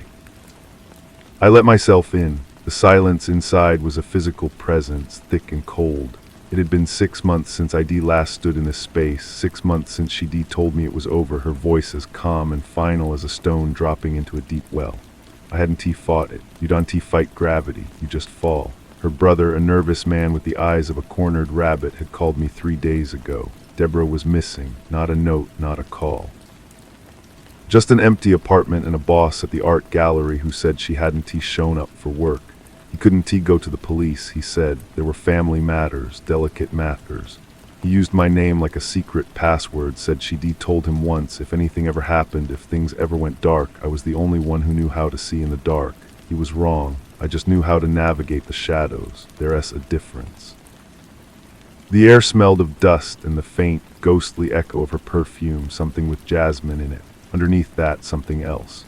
A metallic tang, coppery and thin like a penny held on the tongue. I didn't need to look for the source. I could feel it in the stillness. The apartment was a still life of a life interrupted. A book lay spine up on the arm of the sofa. A single wine glass, clean, stood upside down on the draining board. Nothing was overtly out of place, and yet everything was. It was too neat, a performance of normalcy staged for an audience of one. I walked through the rooms, my footsteps muffled by the rug, a deep Persian piece she loved for its colors. Colors, she said, were like a drowned sunset. In the bedroom, the bed was made with a military precision I knew was not her style. I opened the closet. Her clothes hung in a forlorn battalion, but there were gaps. A favorite leather jacket was gone. A small, hard-shell suitcase was missing from the top shelf. On her nightstand, a book of poetry by Rilke. I picked it up and a slip of paper fluttered to the floor. It was a receipt from a diner called the Gilded Cage, dated the day after her brother said she'd vanished. The order was for 2 coffees. I folded the paper, a crisp, precise square, and slipped it into my pocket. The note, always folded the same way, a habit of a tidy mind. It was my first clue, a tiny crack in the facade of her disappearance. The Gilded Cage was a slice of the old city, a place of cracked red vinyl and the smell of stale grease and strong coffee. The air was a haze of cigarette smoke and the ghosts of 1,000 conversations. The waitress, a woman with a face like a worn-out road map and eyes that had seen too many dawns, remembered Deborah. Of course she did. Men remembered Deborah because they wanted to. Women remembered her because they had to. She was that kind of beautiful, the kind that left a mark. She was with a man, the waitress said, wiping the counter with a damp cloth. Big guy, quiet, didn't say 2 words, looked like he could break a phone book in half with his bare hands. Had that look, like he'd done time. Flynn, the name dropped into my gut like a stone. Michael Flynn, an ex-con I detangled with on a case a lifetime ago, a man of pure, uncomplicated violence. He'd been obsessed with Deborah even then, a low, simmering heat I felt whenever he was near her. I thought it was just another of his fixations, something that would burn itself out in the locked ward of his mind. Apparently I was wrong. "Did you hear anything they said?" I asked.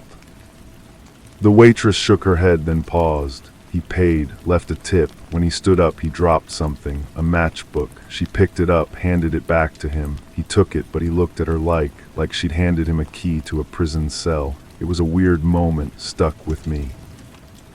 A matchbook, I asked her what was on it. She squinted, the lines around her eyes deepening. Some fancy club, the Oubliette, never heard of it.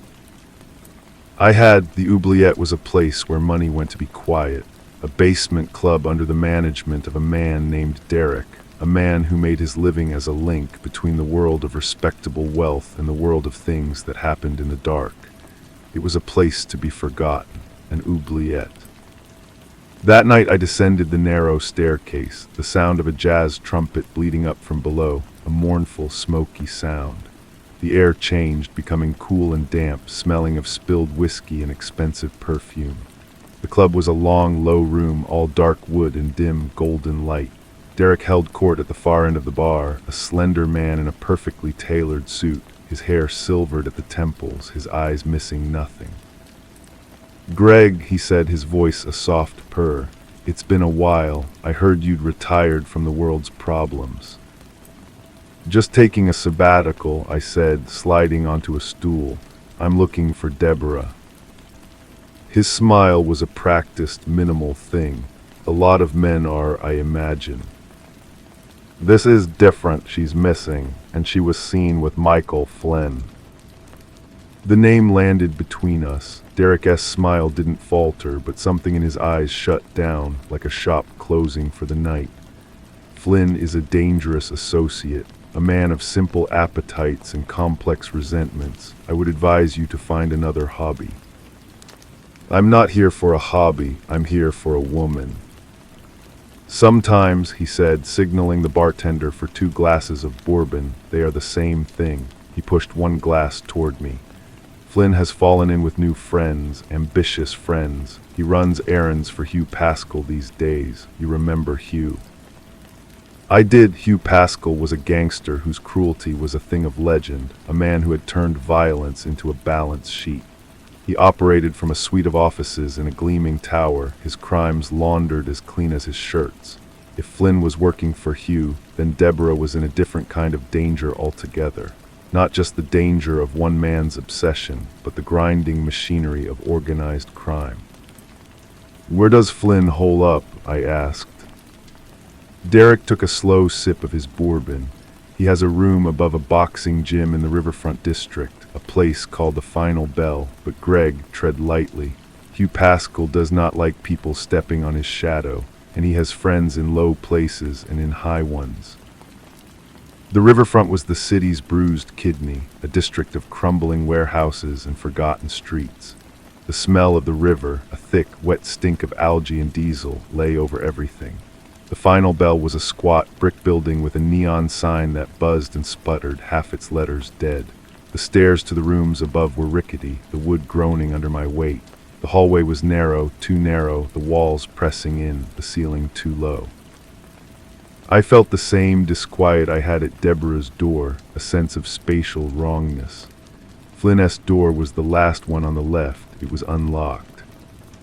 The room was a testament to a feral simplicity, a bare mattress on the floor, a single chair, a small table littered with takeout containers. The air was thick with the smell of sweat and stale cigarette smoke.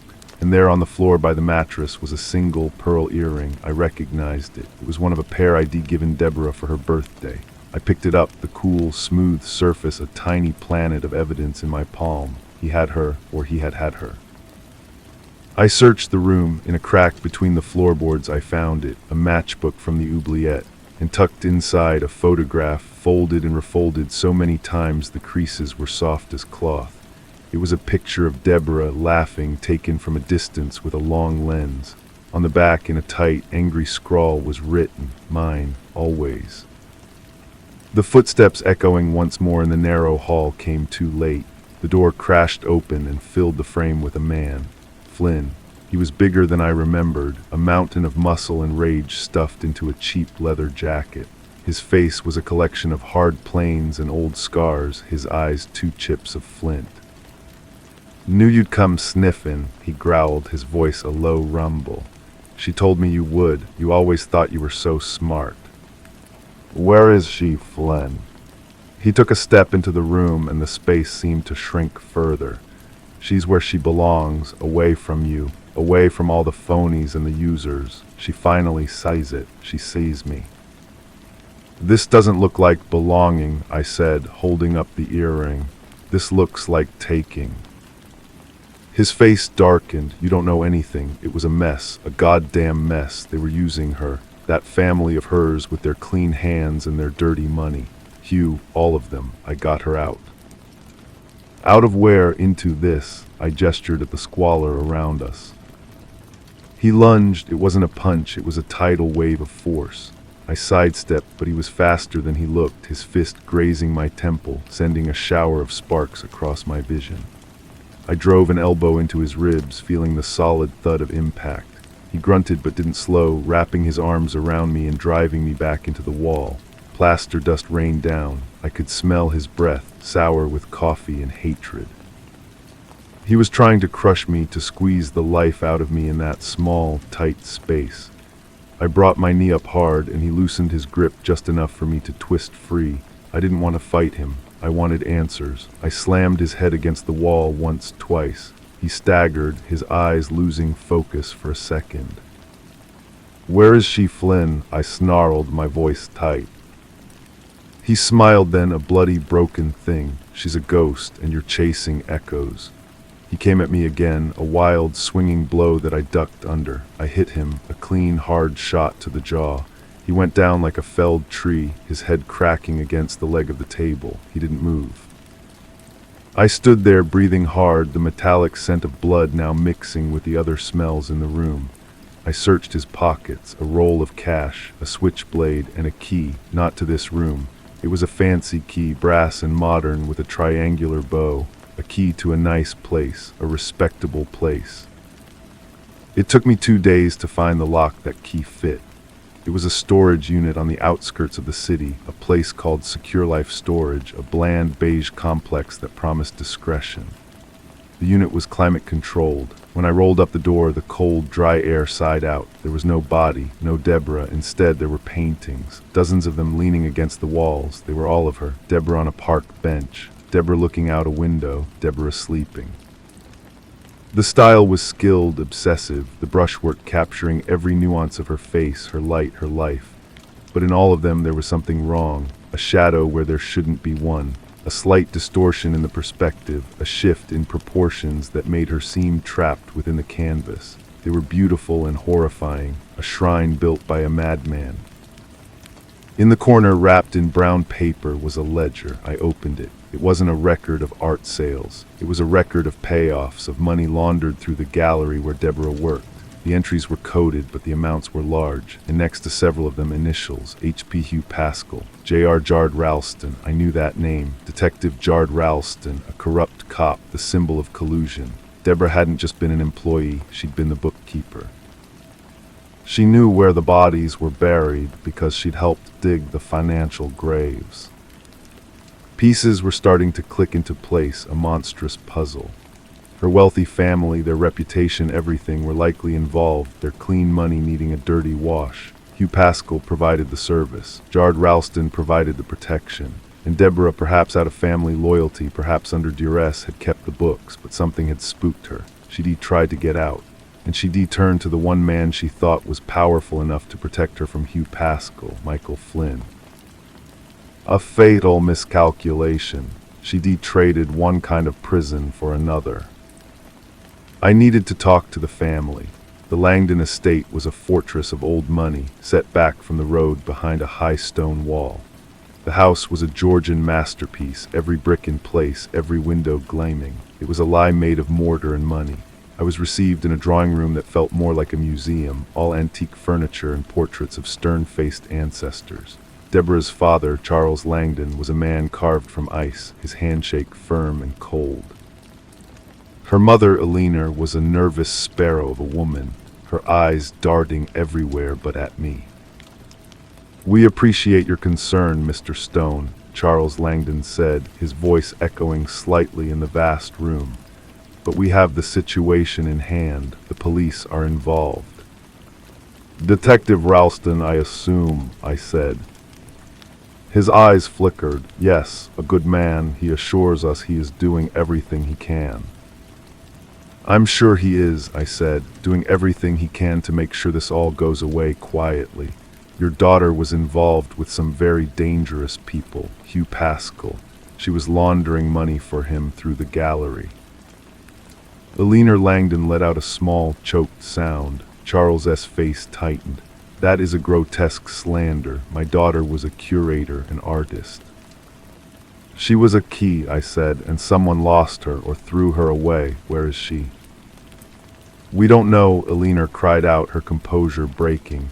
"She called us. She was frightened. She said she had proof of what they were doing. She said she was going to end it, and then nothing." Proof? The ledger was a record, but it was coded. There had to be something else, a key to the code, something only Deborah would have. I left the cold perfection of the Langdon house and drove back to the city, the rain beginning to fall, streaking the windshield into a blur of neon and streetlights. I needed to find the one person who might have the other piece of the puzzle. The femme fatale, Harley. Derek had mentioned her name in a hushed tone when I'd gone back to the oubliette, pressing for more. Harley was Hugh Pascal's personal assistant, his shadow, his confidant, a woman who traded secrets for survival. I found her at a high-end hotel bar, sitting in a secluded booth, a glass of champagne in front of her.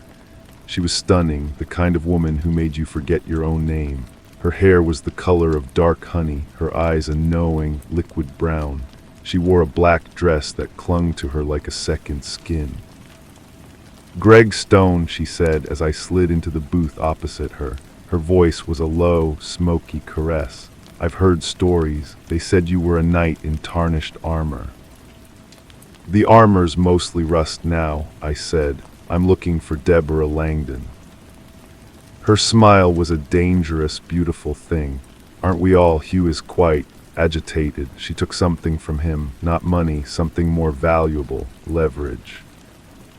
"The proof," I said. "What is it?" "She kept a diary," Harley said, leaning forward, the scent of her perfume, something dark and floral, wrapping around me. But not on paper. She was smarter than that. She was old-fashioned in some ways, our Deborah. She used a microfilm reader, had a little stash of films. She thought it was romantic, like a spy novel. Hugh found out. He sent Flynn to get it back, but Flynn has his own agenda. He didn't bring the film to Hugh. I think he gave it to her. A token of his devotion. A stupid, dangerous man in love is the most unpredictable force on earth. Where would she hide it? Harley shrugged, a graceful, effortless movement.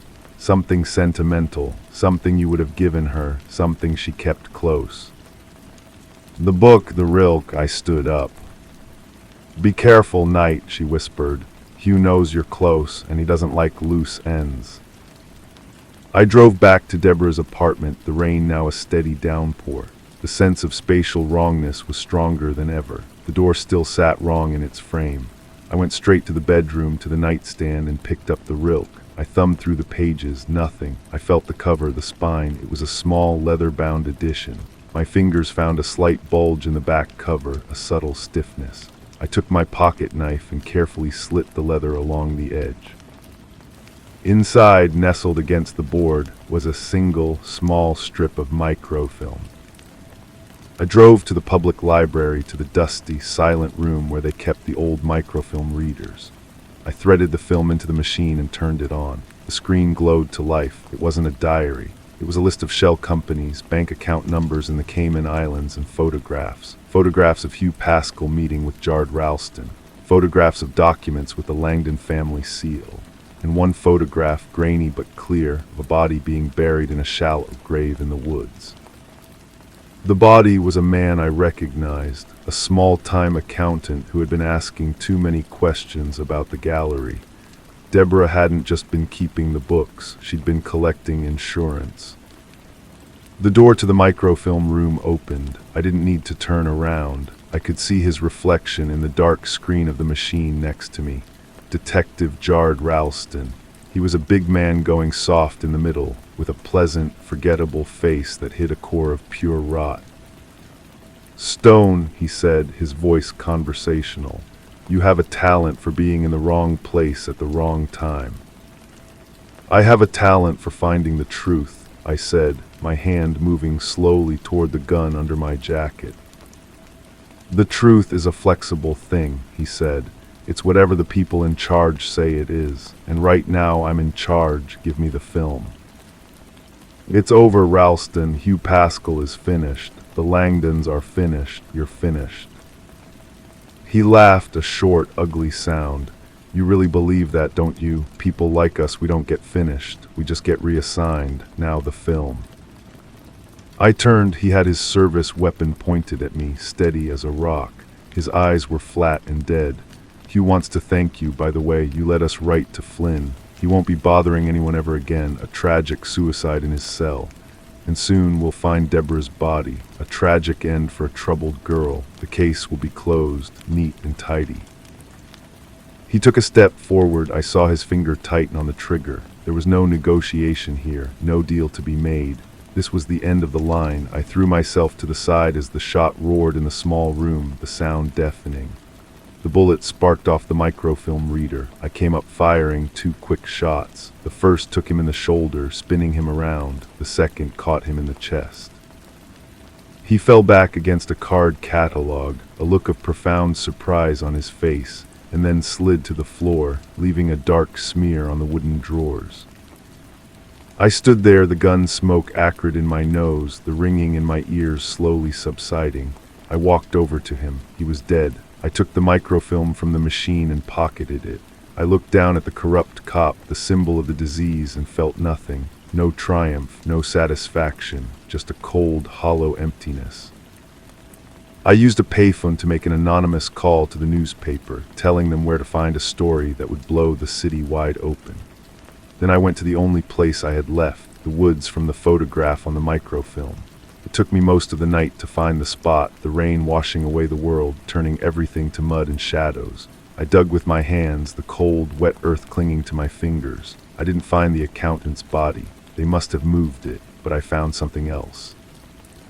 Buried a few inches down, wrapped in a plastic bag, was Deborah's leather jacket, and in the pocket a final, folded note in her handwriting. If you are reading this, you found it, and I am probably gone. I'm sorry, Greg, for everything. I tried to do the right thing for my family, and it led me here.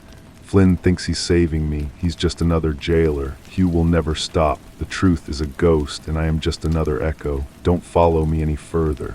Let the silence have me. I stood there in the rain, the note in my hand, the water soaking through my clothes. I had the proof. I had avenged her in a way. Ralston was dead. Hugh Pascal would likely fall, but I didn't have her. I never would. She was a ghost, just as she said. A beautiful, tragic ghost at the center of a web of corruption and obsession. I had solved the mystery, but I had lost the woman. The victory tasted like ashes. Weeks later, the headlines screamed. Pascal arrested. The Langdon name dragged through the mud. It was a tidy ending for the newspapers. A case closed, but not for me. I sit in my office now, the rain streaking the window, the city a gray and endless maze below. The case is solved, they say, but the case is never solved, not really. There is always another door that sits wrong in its frame, another whisper in the silence, another shift in the proportions of the truth. Deborah is out there somewhere in the silence, in the rain, in the endless, echoing footsteps of my own memory. The mystery of her is a story without an end. A question that will never be answered, a note always folded the same way, waiting in the dark for a light that will never come. The city breathes its lies, and the investigation continues forever. The rain didn't let up for a month. It was as if the sky had finally given up and decided to join the rest of the city in its slow, damp decay. I drank cheap whiskey and watched the water run down the glass, tracing the paths of all the lies I'd uncovered. The official story was a clean, surgical thing. Hugh Pascal, facing a mountain of evidence, cut a deal. He gave up a few city hall cronies and a judge, and in return he'd be out in 10 years, maybe less. The Langdons, their reputation in tatters, quietly donated a wing to a hospital and retreated behind their high walls. They never contacted me again. Justice of a sort had been served. It was the kind of ending that lets everyone sleep at night. Everyone but me. Harley found me one evening, sitting in the same booth at the Oubliette. She slid in opposite me, her movements still fluid, still dangerous, but there was a new tension around her eyes. The champagne flute looked fragile in her hand. "They ray giving you a wide berth now," she said, her voice barely a whisper over the drone of the rain outside. "The word is you ray a grenade with the pin already pulled." "What do they know?" I said, not asking. She leaned in closer. Hugh talked before they shipped him off. He was angry, not about the prison time, but about the film. He said Flynn was supposed to retrieve it, but the idiot gave it back to her. A love token, but then he said something else. He said Deborah was always 2 steps ahead, that the film in the book was a decoy. The real insurance was somewhere else, something she mailed. I looked at her, the whiskey fog in my head beginning to clear. Mailed to who? That is the question, isn't it? Harley took a sip of her champagne. US lawyers have been quietly trying to track a package for weeks. They think it is still out there. A final, ticking bomb. Why are you telling me this? Because I liked her, she said, and for the first time I heard a sliver of genuine emotion in her voice. And because a world where Hugh Pascal sleeps soundly is a world that needs shaking. She stood up, leaving a single, folded slip of paper on the table. APO box number. The one Hugh S. people have been watching. It S under a fake name. Eleanor Glass. I waited until she was gone before I picked up the paper. Eleanor Glass. A combination of her mother's name and the material of her favorite earrings. It was her. It had to be. The post office was a grand old building that had seen better days, its marble floors scuffed and dull. The clerk was a bored-looking man with a bad toupee. I flashed my PI license, a useless gesture, but it sometimes worked on civilians. I am here to pick up the mail for Eleanor Glass, I said, sliding the box number across the counter. Family emergency. He grunted, disappeared into the back, and returned with a single, thick manila envelope. It was dusty, as if it had been sitting there for a long time. My name was written on the front in Deborah's elegant, looping script. I took it to a bench under the cavernous, echoing hall. My hands were steady as I tore it open. Inside was a small, black composition notebook. I opened it. The first page was a date over a year ago, and then in her own words the whole story. Not the coded financials, not the grainy photographs. Her story, the pressure from her family to help manage their troubled investments, the fear in her mother's eyes. The first time Hugh Pascal smiled at her, a predator-esque smile. The slow, dawning horror as she realized what she was a part of. And then the plan, her plan. She had never intended to run with Flynn. She had used him. Used his obsession, his brute strength, as a shield against Hugh while she assembled her evidence. She'd planted the earring in his room for me to find. She'd left the matchbook. She'd led me on a trail of breadcrumbs, knowing I would follow, knowing I would be the only one who could piece it all together and bring it crashing down. She knew Hugh would have roused and killed me if I got too close, and she knew I'd have to kill him first. She'd set a monster to destroy a monster and used me as the catalyst. It was all there in her own hand, a confession and a blueprint. The last entry was dated the day she disappeared. It's done. Greg has the film by now. He'll know what to do. He always does. I can stay. My family will never forgive me for this. Hugh's organization, what's left of it, will hunt me forever. And Flynn, he looks at me and doesn't see a person. He sees a painting he wants to own. There's a boat, a freighter headed for South America. A new name, a new silence. This is the only way. Forgive me, Greg, for all of it. I sat there for a long time, the notebook heavy in my hands. She was alive. She had orchestrated everything, from the chaos to the carnage to her own vanishing act. She had used my love for her, my doggedness, as the final, perfect tool to burn her old life to the ground. She was free, truly free. I walked out of the post office and into the rain. I stood on the curb, the water plastering my hair to my head, soaking through my coat. I looked up at the gray, endless sky and I laughed. It was a raw, broken sound, swallowed by the city's din. She was a ghost, but not the kind I'd thought, not a victim, an architect. She had written the story and I had just been a character in it. The case was closed. The mystery was solved. The woman was gone. I started walking, the notebook a light weight in my pocket, a testament to the greatest detective story I had ever been a part of and the greatest lie I had ever helped tell. The investigation was over, but the city, the rain, the silence, they all remained. And so did I. The laugh dried up in my throat, leaving a taste of copper and regret. She was free, but her freedom was built on a foundation of bodies. Ralston, Flynn, the accountant in the photograph. They were all pieces on her chessboard, sacrificed for her escape. I had been her knight, moving in the L-shapes she couldn't, taking the hits she couldn't afford.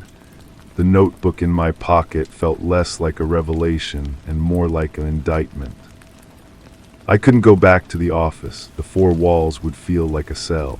Instead, I walked, my shoes splashing through the endless puddles, the city's lights bleeding into the wet pavement. I ended up at the river, watching the dark, churning water carry the city's filth out to sea. I thought about throwing the notebook in, letting the current take her confession, her triumph, her cold, brilliant calculus. It would be the final act of the story she wrote. The evidence disappears, and the legend of the doomed Deborah Langdon remains intact. But I couldn't do it. My hand stayed in my pocket, my fingers pressed against the cheap cardboard cover. It was the truth, a ugly, manipulative, and brutally effective truth. It was the one thing in this whole rotten mess that was real. I owed it to myself, if not to anyone else, to keep it. A week later, a plain, unstamped envelope appeared on my desk. It hadn't been mailed, it had been slipped under the door. Inside was a single, crisp $100 bill and a small, glossy photograph. The photograph was of a marketplace somewhere sunny and foreign. In the corner of the frame, blurred by motion and distance, was a woman with her back to the camera. She was wearing a simple cotton dress, and her hair was shorter, but I knew the line of her shoulders, the way she held her head. There was no note, no signature, just the money and the picture. Payment for services rendered, and a message, "I'm still here, I'm still watching." I didn't frame the photograph, I didn't tear it up. I put it in the small, fireproof lockbox where I keep the things I can't explain and don't want to forget. I spent the $100 on a bottle of good whiskey, not the cheap stuff I usually drown in. I drank it slowly, tasting the smoke and the oak, and I thought about the sun on her face in that distant marketplace. The rain eventually stopped. The city dried out, steam rising from the asphalt in the new heat. New clients found their way to my door with new lies and new tragedies. I listened to them, I took their money, and I did the job. I solved their mysteries, but sometimes in the quiet of the evening I take out the notebook. I don't read it, I just hold it. A reminder that the most dangerous ghosts are not the ones who haunt you, but the ones who are still alive, living a life you can never touch in a story they finished writing without you. The phone on my desk rang, pulling me from the thought. I picked it up. Another voice, another problem, another door sitting slightly wrong in its frame. I reached for my hat. The investigation continues. The voice on the phone was old, cracked with a lifetime of cigarettes and disappointment. He said his granddaughter was missing. He said the cops had called it a runaway, but he knew different. He said she was a good girl. They always say that. I took down the address and told him I'd be there in an hour. Before I left, I opened the lockbox. I looked at the photograph of the woman in the marketplace, a ghost in the sun. Then I looked at the black notebook, her story, my part in it. I closed the box, the click of the lock final and absolute. The old man lived in a part of the city the rain had never really left, a neighborhood of sagging porches and chain-link fences. The air smelled of wet dog and diesel. He answered the door before I could knock, his eyes wide and desperate. He led me inside, the house a museum of another time, filled with doilies and the faint, sweet smell of decay. He talked, I listened. He showed me a picture of his granddaughter, 16, bright eyes, a smile that hinted at rebellion, a good girl. He gave me a sweater of hers from a laundry basket, the scent of cheap strawberry shampoo still clinging to the fibers. It was a place to start. As I stood to leave, my eye caught on a framed photograph on his mantelpiece. An older woman, her arm around the grandfather. She had a gentle smile, but it was her eyes that held me. They were the same shape, the same unusual shade of hazel as Deborah Langdon-'s. "Your wife?" I asked, my voice casual. "My sister," he said, a shadow passing over his face. Eleanor passed away last year. She was mixed up with some bad people before she got straight. It's why I am so worried about the girl. Blood tells, you know. Eleanor Glass. I stood on his porch a minute later, the strawberry-scented sweater in my hand, the city's noise a dull roar in my ears. It was a coincidence, it had to be. A common name, a common story. But as I walked to my car, the feeling was back, that old, familiar chill, the sense of spatial wrongness. The proportions of the world had shifted again, ever so slightly. The case was never just one case. It was a series of connecting doors, and Deborah, or her ghost, or her legacy, was behind every one of them. The investigation continues. It always does. I drove away from the old man's house, the girl's sweater on the passenger seat. The scent of strawberries was a sharp, sweet counterpoint to the grime of the city. Eleanor, it was just a name, a common name, but in this city there were no common names, only threads in the same dark tapestry. I started where I always start, with the known facts. The girl Maria had last been seen 2 days ago leaving her after-school job at a diner. Her friends said she was quiet lately, scared. Her grandfather said she'd been asking questions about her great-aunt, the one who'd been mixed up with bad people. He thought she was just curious about family history. I knew better. Curiosity is a hook, and in this city there's always a line attached. I spent the afternoon in the diner drinking bad coffee and talking to a tired waitress who remembered Maria. She said a man had been coming in, well-dressed, polite. He'd sit in Maria's section, leave a big tip. He never bothered her, never said anything out of line, but he was there a lot. The waitress thought he was a businessman. She described his tie, a sharp, expensive silk with a subtle pattern. I knew that pattern. It was the same one the lawyers for the Langdon family estate always wore. The thread pulled tighter. I went back to my office as the sun was setting, casting long, distorted shadows between the buildings. The light on my answering machine was blinking. One message. I pressed play. It was the old man, his voice trembling. He'd found something, he said. In his sister's things, the ones he'd been going through since our talk. A letter, from a leaner to a friend dated years ago. He read a line over the phone, his voice cracking. He says the debt is paid, but a debt to Hugh Pascal is never paid. It just changes hands. I stood in the middle of my office, the room silent except for the hum of the machine. It wasn't a coincidence. Maria's disappearance wasn't a simple runaway. It was a collection on an old debt. Hugh Pascal was in prison, but his machine was still running. The Langdon name was tarnished, but their money and their influence were a deep-rooted weed that couldn't be pulled. They were cleaning house, tying up loose ends, and Alina's bloodline was a loose end. I opened the fireproof box. I looked at the photograph of the woman in the marketplace, a world away. She had started this. She had lit the fuse and fled the explosion, but the shrapnel was still flying, still cutting down innocent people in the dark. I couldn't throw the notebook in the river. It was my map to the minefield. I picked up the girl's sweater. The strawberry smell was fading, being replaced by the smell of my office, of dust and whiskey and old lies. I had a new client, a new mystery, but it was the same old story, the same disease wearing a different face. The investigation continues. It always does. I picked up my hat and my gun. The city was waiting. The man with the silk tie was named Aldrich. He had an office on the 40th floor of a glass tower that speared the bruised twilight sky. I didn't have an appointment. The receptionist, a woman carved from ice and ambition, told me he was unavailable. I showed her the photograph of Maria. Her eyes flickered for a fraction of a second, a tiny crack in the glacial facade. That was all the confirmation I needed.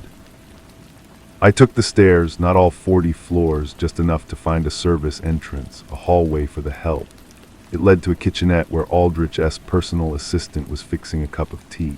She was younger, softer than the receptionist. Her nameplate said Chloe. I didn't show her the gun. I showed her Maria's picture and told her a story about a frightened grandfather and a debt that never dies. Her hands shook, rattling the spoon against the ceramic mug. She didn't say a word. She just looked down the hall toward a polished wooden door, then back at me, her eyes wide with a silent plea. Aldrich was on the phone, his back to me, staring out at the city's glittering grid. He was talking about asset liquidation. I closed the door softly. He turned, his expression shifting from annoyance to cold recognition. He knew who I was. Everyone in his world knew who I was now. The grenade. "Where is she?" I asked. He smiled, a thin, bloodless line. "I have no idea what you're talking about, and if I did, I'd remind you that you are trespassing. The Langdon family's business is concluded. You concluded it." "The Langdon family's business is a hydra," I said. "You cut off one head, 2 more grow back. Where's the girl?" He sighed as if I were a tedious chore. "The girl is a runaway. The police have the file. Her family has a history of instability. Her great-aunt was a known associate of criminals. The apple doesn't fall far." I took a step closer. The office was oppressively quiet, the thick carpet swallowing all sound. The leaner glass, that was the name Deborah used. The P.O. box, you've been watching it for weeks. You knew someone would come for that notebook. You thought it might be me. But then the old man started asking his sister's old friends questions, and his granddaughter started getting curious. You couldn't have that, a loose end, so you took her to trade the girl for the notebook. Aldrich's smile didn't waver. He was a chess player, and he thought he was several moves ahead. A fascinating theory, entirely fictional, of course. But let's pretend for a moment that you are correct. What could you possibly hope to achieve here? You are one man. This, he gestured to the window to the city below, is an ecosystem. You cannot fight the water you swim in. I thought of Deborah's notebook, of her cold, brilliant plan. She understood the ecosystem. She didn't fight it. She redirected it. She used its own currents to destroy itself. I'm not here to fight, I said. I reached into my coat pocket. Aldrich's eyes tracked the movement, his body tensing. But I didn't pull out a gun. I pulled out my wallet. I took out the $100 bill she had sent me. I laid it on his immaculate desk. Payment for services rendered, I said. Tell her the debt is paid. Tell her the ledger is clean, and give her the girl. Aldrich stared at the bill. For the first time, his composure broke. A flicker of confusion, then of dawning, horrified understanding. He wasn't at the top of the food chain. He was just another piece, another manager. She was still pulling the strings, even from a world away. She had sent me the money not just as a message, but as a key. A token of a transaction only he would understand.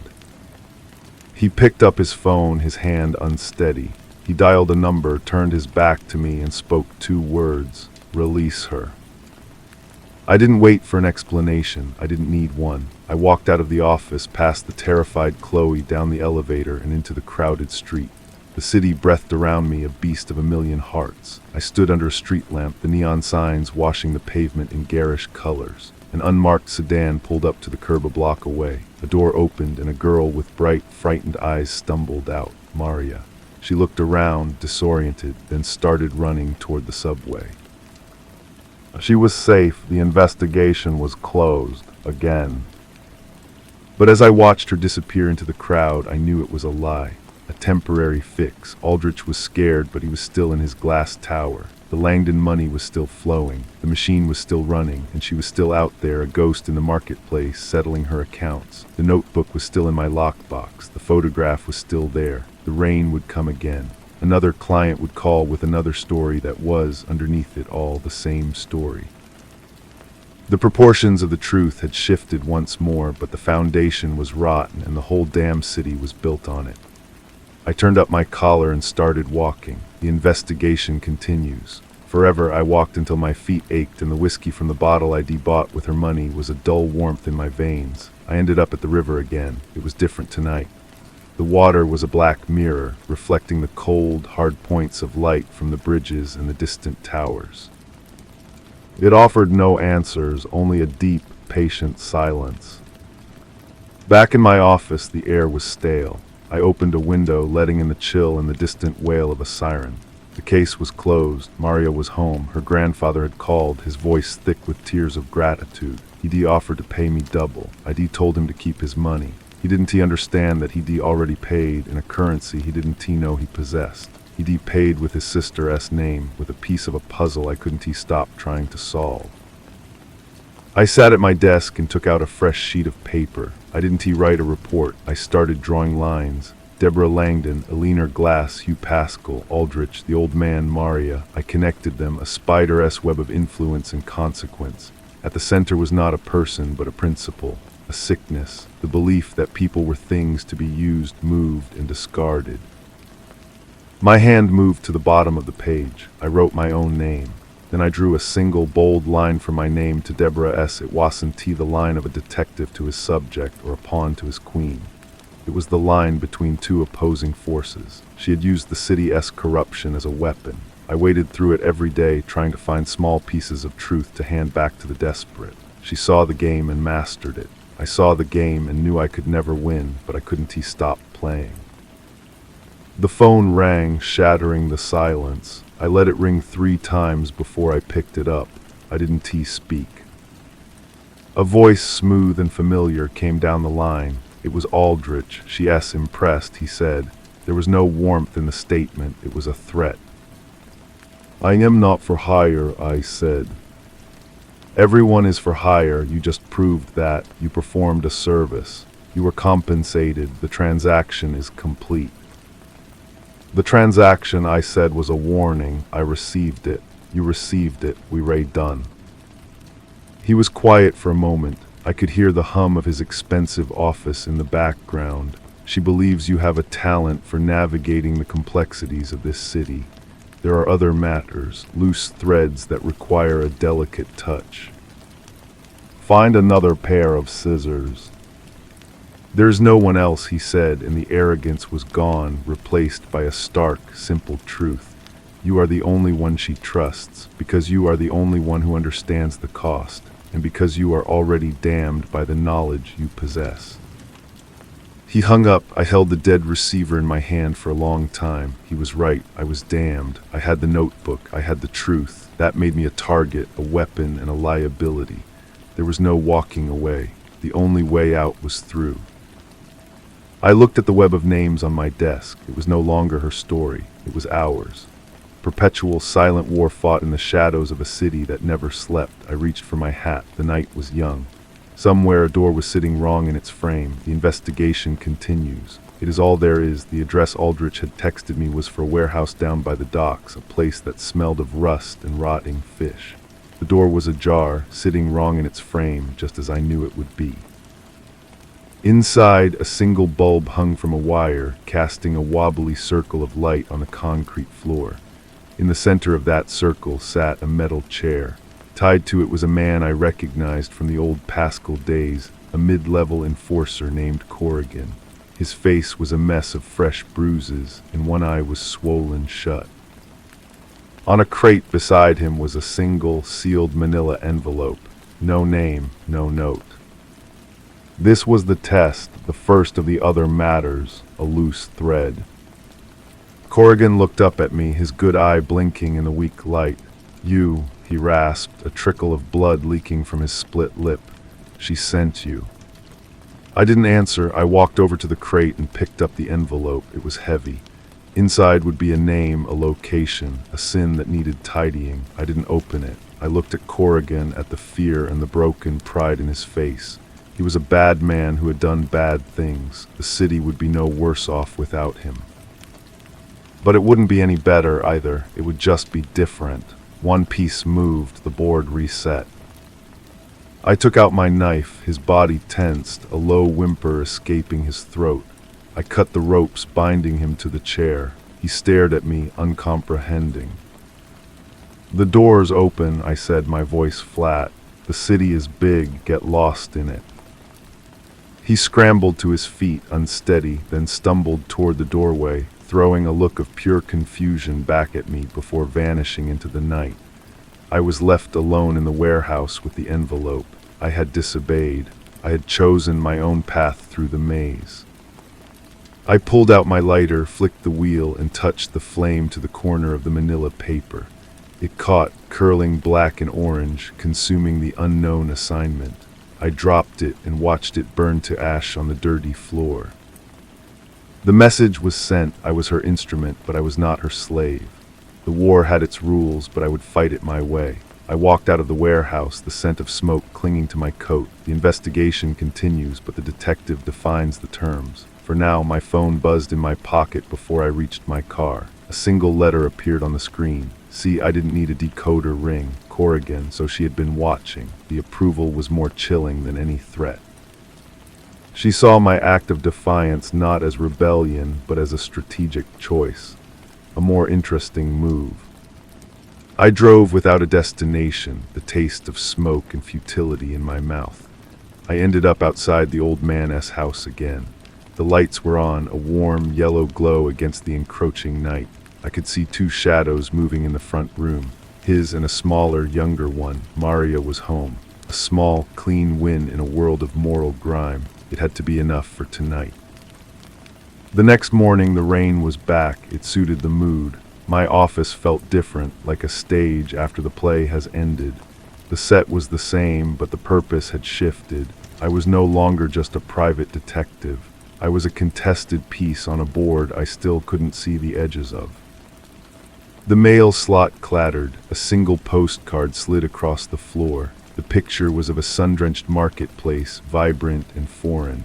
A woman with a wide-brimmed hat had her back to the camera. On the back, in a familiar, elegant script, were 3 words: "The ledger remains." She was reminding me. The notebook in my lockbox wasn't just a record of her past. It was a living document. It was her leverage, her map of the machine. And by holding it, I was now its curator. The job wasn't over. It was perpetual. Aldrich had been right. There was no one else. I made a fresh pot of coffee, the bitter smell cutting through the lingering scent of whiskey. I sat at my desk and looked out at the rain-slicked street. A man in a long coat stood under an awning across the road, not moving, just watching. He was new. He wasn't trying to hide. I didn't reach for my gun. I didn't call out. I simply raised my coffee mug in a small, silent toast. He nodded once, a barely perceptible dip of his chin. The game was on. The players were in place. The investigation continues. It is the only thing that does. Story of 5 non generata.